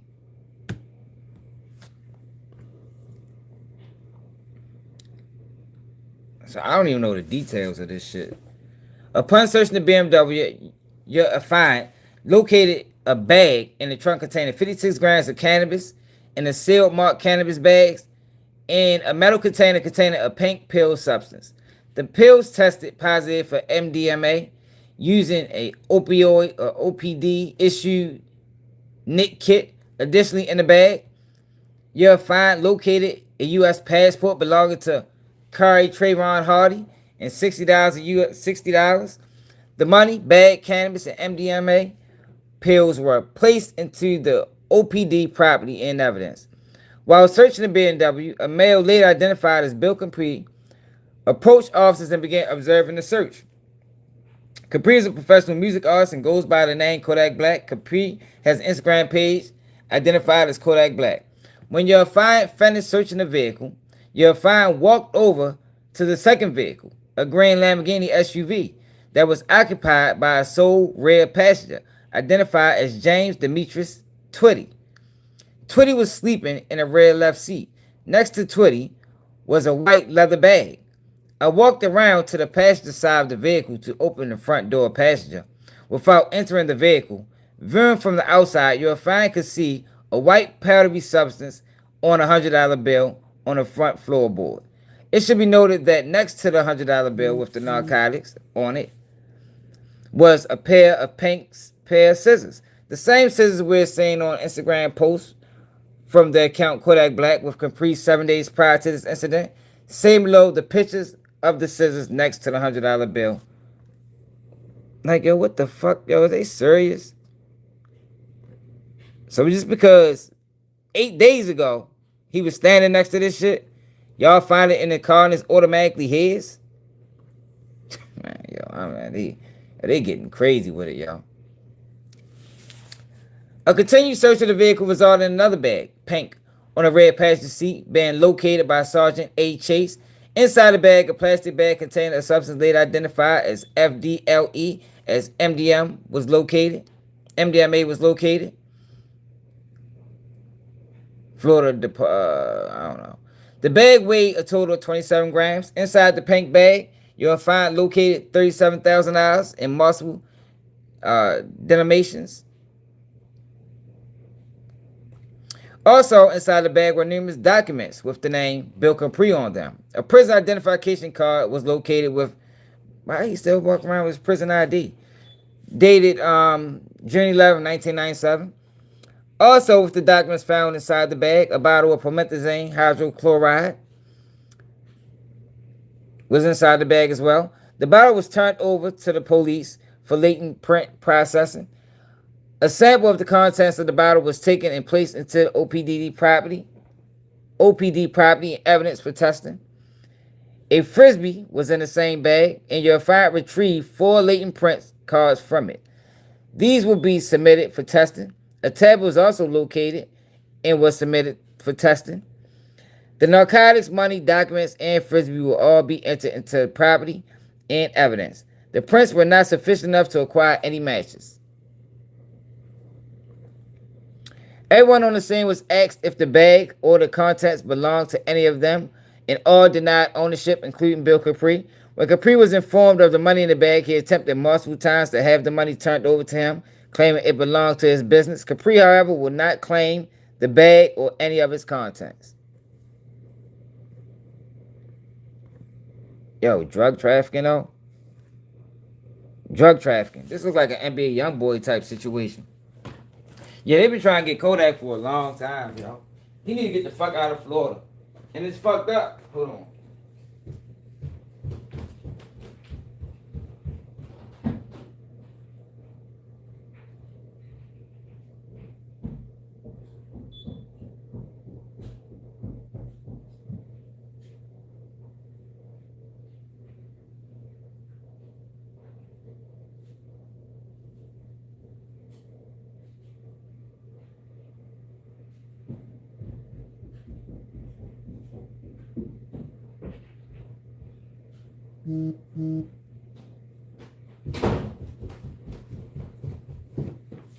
Yo, and it's messed up, right?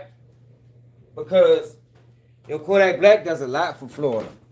But this is part of the play that I discussed with y'all before, where yo, they don't want you. Hold on. Hope they don't fuck me over. Yo, they don't want you doing good in your neighborhood. Like, when you get money, they want you gone, yo. They don't want these guys serving as a beacon of hope. Yo, they hate the fact that Kodak Black comes back to Florida and gives back to his neighborhood. They don't like that shit, man. They don't like it. They want you gone. They don't want you to inspire anybody else. They want you so fucking far away from these kids. It's fucking ridiculous. Even when you're doing positive, man. Because that's how they keep the cycle going. Like, people don't understand, yo, what that means to these children. For these children that's growing up in them projects and to constantly see Kodak Black come through, big cars, jewelry, looking good, smelling good, handing out gifts, you know, Christmas, Thanksgiving, you know, just random cookouts. Man, they don't want that shit, man. That's inspirational. Man, they want these kids hopeless, man. And it's messed up, though, that they continuously treating Kodak like that in a city that he do so much for. But like I told y'all before, when we had these discussions, and I was telling y'all how Baltimore did Tank. Yo, when you listen to Tank Davis, Tank ain't never want to leave Baltimore. Tank was forced out of Baltimore, man. He was forced out of Baltimore. Now, it might have been the best thing for him. Yo, but for the kids that used to see him every day, yo, that was inspirational, yo, to know that this man came from where I came from. And look where he at now. That serves as a beacon of hope to say that, yo, if I can do it, if he can do it, I can do it. And they don't want that. They don't want that. They want these kids hopeless, man. They want these kids hopeless. So let's see where this arrest stemmed from. Kodak Black arrested. When did this happen? Hold up, what the fuck is that? 11 minutes. To add? I do, Judge. I just want to point out a couple things with the arrest and the affidavit for arrest. I know that PCOs are to be found. Yes, sir. Generally speaking, I always like to make the court aware of the strength or weakness of the case because I think that goes towards the bond. In this case, Judge, this happened in November. Oh, before I get to that, we also self-surrendered for the court's edification. We self-surrendered. In November. He was in California. I had him fly back specifically for this case. I was notified by the U.S. Marshal Service and given the opportunity to surrender him. U.S. Marshal Service was beyond professional in this case, just for the record. But if you read the affidavit that is attached to the warrant, Judge, essentially what happened here was there was two vehicles. Yes, sir. Neither of the vehicles are registered to Mr. Capri personally. An officer approaches the vehicles. One vehicle, he says, smells like marijuana. He searches that vehicle, finds something in that vehicle that is unrelated to Mr. Capri. The second vehicle, and he doesn't even see Mr. Capri on the scene at this point. The second vehicle, they then inspect. There's one person in that vehicle. There's 2 bags next to that person, both in the passenger side of the vehicle. One bag has drugs in it and some other items. The other bag has what he initially says, and he doesn't put this in his affidavit, he initially says that he tests it, and it tests as 27 grams of cocaine, which is just under the trafficking amount of 28 grams. When he then sends it in, allegedly, it becomes MDMA. So I also have his original report that says when he originally tested it, it tested as cocaine. Oh, this is that charge from a while ago. This was that charge from a while ago where I think they charged him and then dropped it. Because they said, I don't know, I'm going to let it play. That bag, there's some items that he says belong to Mr. Capri. I also have his original report that says when he originally tested it, it tested as cocaine. That like what? That bag, Yeah, that's what happened, man. Remember they tried to say he was using cocaine, but it was perks. So they came back and charged him with it again? And they calling it drug trafficking? They on some bullshit, y'all. Whatever Kodak Black got caught with, that shit was personal use. Yo, drug trafficking implicates it was being packaged and sold. That's the same way they tried to do young boy in that Utah case. That man wasn't getting pills to sell them. He was getting pills to use them. By law, that's supposed to be treated differently. Or at least they act like it is. You know, when you fit the bill. You understand what I'm saying? Belong to Mr. Capri, an identification and some paperwork. He then sends things off to get printed. None of the things in that bag come back to Mr. Capri as his fingerprints. I think there were several latent prints taken off. None of them match Mr. Capri. At that point, then Mr. Capri approaches the officer and is now on the scene, was not in the vehicle, and doesn't make any admission that the bag is his or anything like that. The officer then goes one step further and goes on Mr. Capri's Instagram, and on one picture in his Instagram, there's a picture of him standing next to a bag that looks like the bag that was in the car. Now, I know PC was already found, so I'm not going to argue PC, but it's really screaming at me, but I won't argue it. But I mean, the case law on this is so very clear, and I use 2 very, very, I think, esteemed cases. One of them is Edmond v. State, and the other one is McCrae v. State. And I'm just going to be very brief on it. Right, so let me ask you this before we get into the case. Yes. One, has a copy been given to the state? I'll give her a copy, I'm sorry. Because certainly last thing we want to do is have a hearing by ambush. I use these in a lot of the construction cases, construction fabrication. So the Edmond case is kind of an amazing case. The police raid a house on a warrant. The guy's hiding in a closet with wet cocaine next to him in a hole that his head is within 1 foot of the hole. On the stove is cooking cocaine. Next to the stove is his ID and some paperwork. In a bedroom in the house is more paperwork that belongs to him. The court found that's still not enough for constructive possession. It's kind of an amazing case, and I'll give you the exact site for it, but it's Edmond v. State, and the state has a copy of it. The other one is McCrae. In McCrae, they're pulling a guy over. They pull him over, he jumps out of the car and makes a run for it. As he's running, the officer sees that he's playing with his waistband and makes a throwing motion. He puts him down on the ground, arrests him, and tells the other cop, hey, go back and see what he threw. They find a baggie of cocaine, no fingerprints on it. They print it, no fingerprints on it. And the court says that's not enough for constructive possession. Those cases are so much closer to constructive possession than this case. And I would just ask the court, in considering a bond, to look at the case, to look at Yo, come on now. This is bogus, y'all. What the fuck is up with these arrests, man? How you going to charge the man because you saying nobody claimed the contents of that bag. Nobody. But since you think you seen a bag that looks similar, because there's no way you could definitively say it's the same bag, on his Instagram page, posted 7 days ago, you just going to say it's his? Man, throw this case out. Fuck out of here, man. The affidavit that's with the case, and I understand that the typical bond on this is $50,000. I'm asking for a $10,000 bond. I on my way here on the train, I was typing up a motion to dismiss. It's just there is not enough here. Right, and I'll stop you there. I mean, obviously, you know that the motion to dismiss is for another day. We're here for the sole purpose of. Look, remember when I was talking about the bond hearings? Remember, I was talking about the bond hearings in Big 30 case. Y'all remember what I said? I said, yo, I've seen cases where we try to go into the case and what the judge will do. We don't want to go too far into the case. Y'all remember, didn't I just say that a couple days ago when I was going back and forth with the other nigga? Like, yo, at bond hearings is not the time to go into the intricate details. Now, you can tap dance around it. You know, you can speak on, but you're not really supposed to go into the case because, like the judge said, it's not time for that. So when you hear a Big 30 lawyer say the things that he said, it's just that, yo, we're not going to argue this at this moment. At this moment. Because it's not time for that. It's crazy how everything be coming full circle, man. Just yesterday, with Finesse 2 Times, I was telling y'all about the black exec. And Finesse 2 Times explained it because he's in that same situation.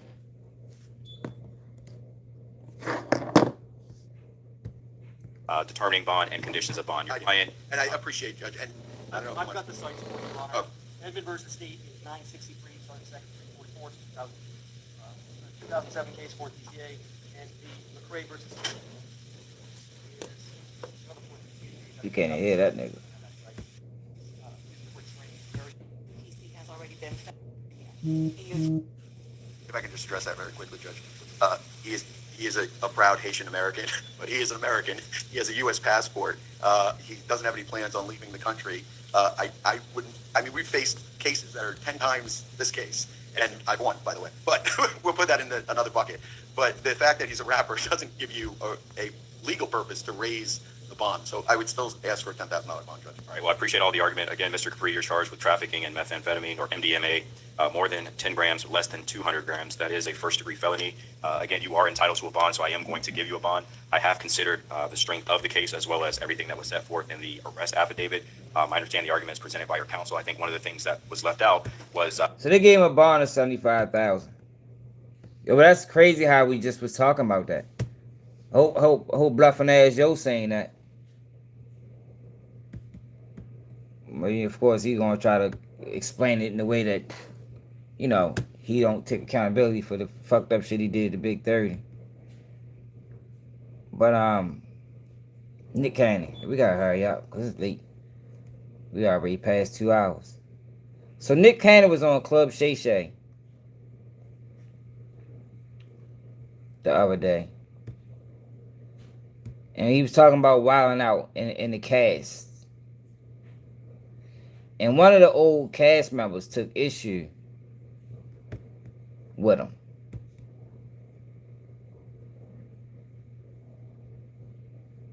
There you go. Carlos Miller. MTV on the 85 Sound Show because they were like, we need more Wild 'N Out. We need more. Do you want to do? I was like, I don't want to do it more, but these guys are killing it. Right. And I was like, you better harness them now because they're going to do it with or without you. And they just didn't see the vision. Right. And I was like, and I remember telling them, because they was like, yo, you want to be a part of this? I was like, I'll support it however I can support it. Like, my platform is your platform, but that's y'all shit. And y'all killing it. Right. And it's authentic. So, I mean, even the business people that they have behind them, they're all so, like, connected and share a same vision and really aligned. So I didn't even want to tamper with that other than telling the suits, y'all better pay attention to what they're doing over here. And, the rest is history. Did you fire Carlos at one time? You fired Los? That's what I'm saying. I didn't fire Carlos. Them people who got, and it was probably more what it was because Carlos is Carlos. And Carlos is Carlos all the time. Yeah. So whether we feel like I tried to sell. So Carlos fires back after Nick Cannon claims he has an open door policy and no one's ever fired from Wild 'N Out. He literally said, Nick, these motherfuckers funny. Like he would be making people uncomfortable. What that white man behind the camera actually doing? Like he would be saying shit like that, but we cracking up laughing, but it's literally people getting nervous. Yeah. And so there was that aspect of Carlos' energy, which we all love, but it made, the network nervous. And then, just like what I said before, we all got people. And I think... that made the network nervous. This is what I mean, yo. They don't want these niggas like him. Nah, yo. You gotta be a nigga like him. If you You want to get anywhere in this entertainment, blog space, influencer space, you gotta be a Nick Cannon type of nigga, man. On the inside. Now on the outside, you could be a 50 Cent. You feel me? You could be a Jay-Z. But on the inside, you gotta be this nigga, man. You gotta be Kanye West. You gotta be a nigga that can be fully controlled and manipulated and disrespected as well. That time when we have a cast of 20, right, and everybody's agent wants them to make as much money as they possibly can. Yes. So I think whatever happened, because I clearly wasn't involved, I was like, yes, I want Carlos here, and they were like, well, this agent wants this, and the people, and we played it up because the way I feel about Wild 'N Out, no one's ever fired. Right. You might not do this season, right, but we'll get you back next season. You might go off and do a movie this season. You might be focused. It's an open door policy, like, and so we played it up where he's like, Nick fired me, and I was like, yeah, I did it, but I had nothing to do with it. But in that, he literally said, Nick, these funny, like. So Nick Cannon said he had nothing to do but with in that sense, I damn sure made sure that Carlos was back. And then when he came back, and we could afford him, and it could, like, however that ended up working out, I was like, yo, we got to make a big deal out of this. And we made a whole episode where he was the team captain and all of that. Because when they do Wild 'N Out, they have success in Wild 'N Out. Guess what? Now you be able to go on tour, do your own thing. 100%. You get to go do 400, 500, 600 seat theaters and make money. And it's literally a launching pad. Yes. Okay. And that's the blessing that it. Not only will people see you successful, and that's because it's no holds bars in there. It's literally the gauntlet, and they feel like, yo, if he can make it there, he can make it anywhere. Yes. With it. But in that sense, I damn sure made sure that Carlos was back. And then all right, so Carlos didn't like this. When he came back, he said, that's right. He don't fire nobody. He gets them other motherfuckers to do it and act like he don't know shit about it. Carlos melodrama. Includes asking to be paid correctly, stop giving writer credits to motherfuckers who ain't wrote shit for nobody, and to be paid for the shows that are being used as monetized content on social media. When they can't use you and exploit you, you're a problem. You see what I just try to tell y'all, man? MTV, you should get some better representation if you don't like the offer. Get better representation to negotiate a better deal. MTV, fuck this guy. Am I right? I wasn't going to say shit, but they keep bringing this shit up and trying to make me look crazy. Got the whole black community thinking I did some shit to them folks. I was just a nigga at work that ain't gonna let motherfuckers handle me any kind of way. That's why I don't give a fuck about none of this shit, cause it ain't real. Just give me that little money we talked about, and you'll never have a problem with me. That's always been my approach. This how they wanted a nigga to act, and just be thankful to be on TV shows. Man, I'm trying to tell y'all, man. Niggas think I just be talking, y'all. I'm trying to tell y'all how that shit really be going, man. And I ain't even in the industry like these niggas. I'm just observing. See what's going on. I see the shit they do to me on a smaller level. So I can just imagine what the fuck they doing to them. They want niggas docile, man. You can't have no voice. You better be muting that bitch. And just take whatever disrespect that come your way. With a smile.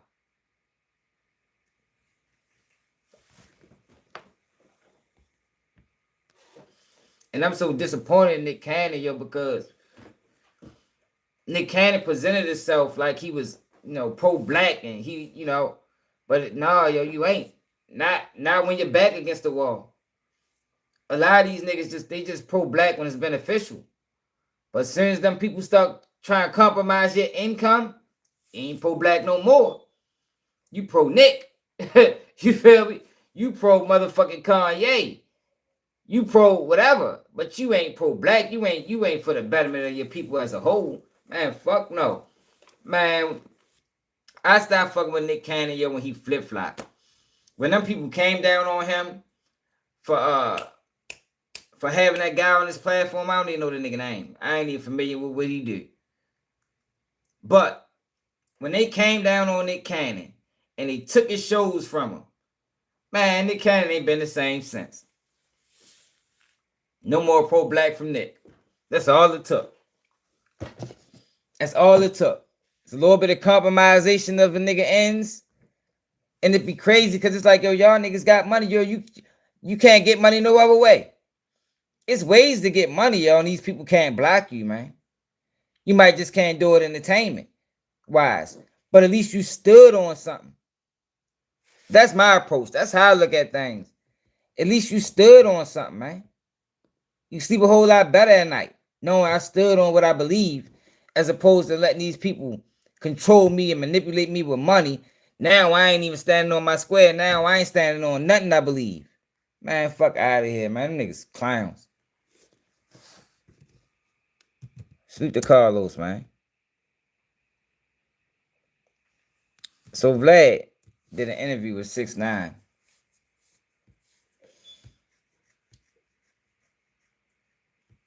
And decided to take shots at Boosie. And I ain't gonna lie. I love what Vlad is doing to them niggas. I do. I hope he keep going. Even though he exposing himself.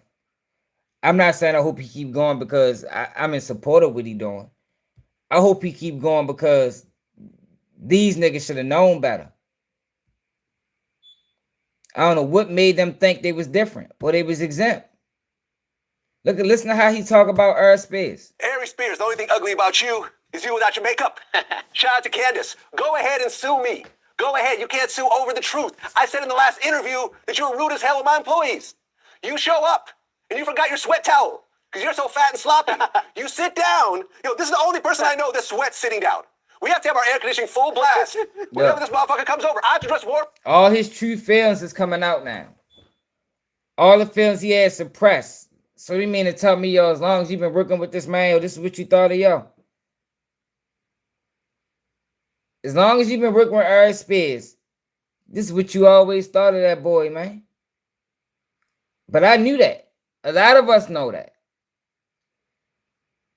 That's why, like I say, I want him to keep doing what he's doing to them niggas because they deserve it. But now we're saying the real Vlad. You know, when the lights is off, when the cameras is off, you feel me? This is the real Vlad. This is how he view these niggas that he platform. Normally in the middle of summer in LA, just to do these interviews. So he sits down, he forgets his towel. Yeah. He lives 10 minutes away. Instead of going back to his house getting a towel, he tells my video manager Leo to go find him a towel somewhere in LA. This is not a gopher. This is not a production assistant. This is a video manager. He's ordering him around to go look for towels. So it's big Jabba the Hutt sitting there with the air blasting, you know, with the makeup on, trying to get, you know, wipe off the sweat and everything. So yeah, man, we're dealing with this lawsuit. So where did the defamation come from? From you saying that? He's saying that I wasn't, you know, he wasn't rude to the employees. And listen, I've heard this from more than one employee. I'm not going to say who else there is because he might sue me. But trust me, I got people ready to testify. Harry Spears, the only thing ugly.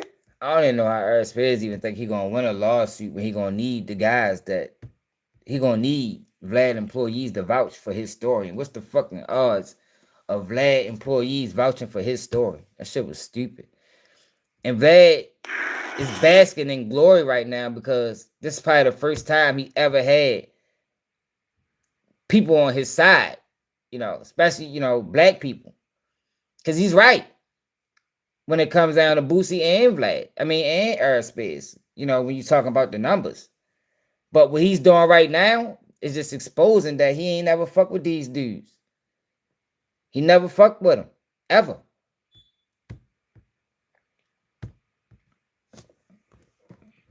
All this my friend shit, Boosie my friend, and nah, man. Boosie ain't your motherfucking friend, nigga. You friends, your friends the content. Fall out. All right, here we go. Tekashi 6ix9ine. I know, I told you. Start off. You're the first person. Today's May 4th. I hope he's saying it. I hope he's saying it. Yeah, that's exactly what I've been saying, yo. Cause I don't know if yo had a lawyer or not. He probably fought his cases with public defenders, man. When you got a lawyer, yo, it's, you know what I mean? Shit a little bit different. Hour away from May 5th.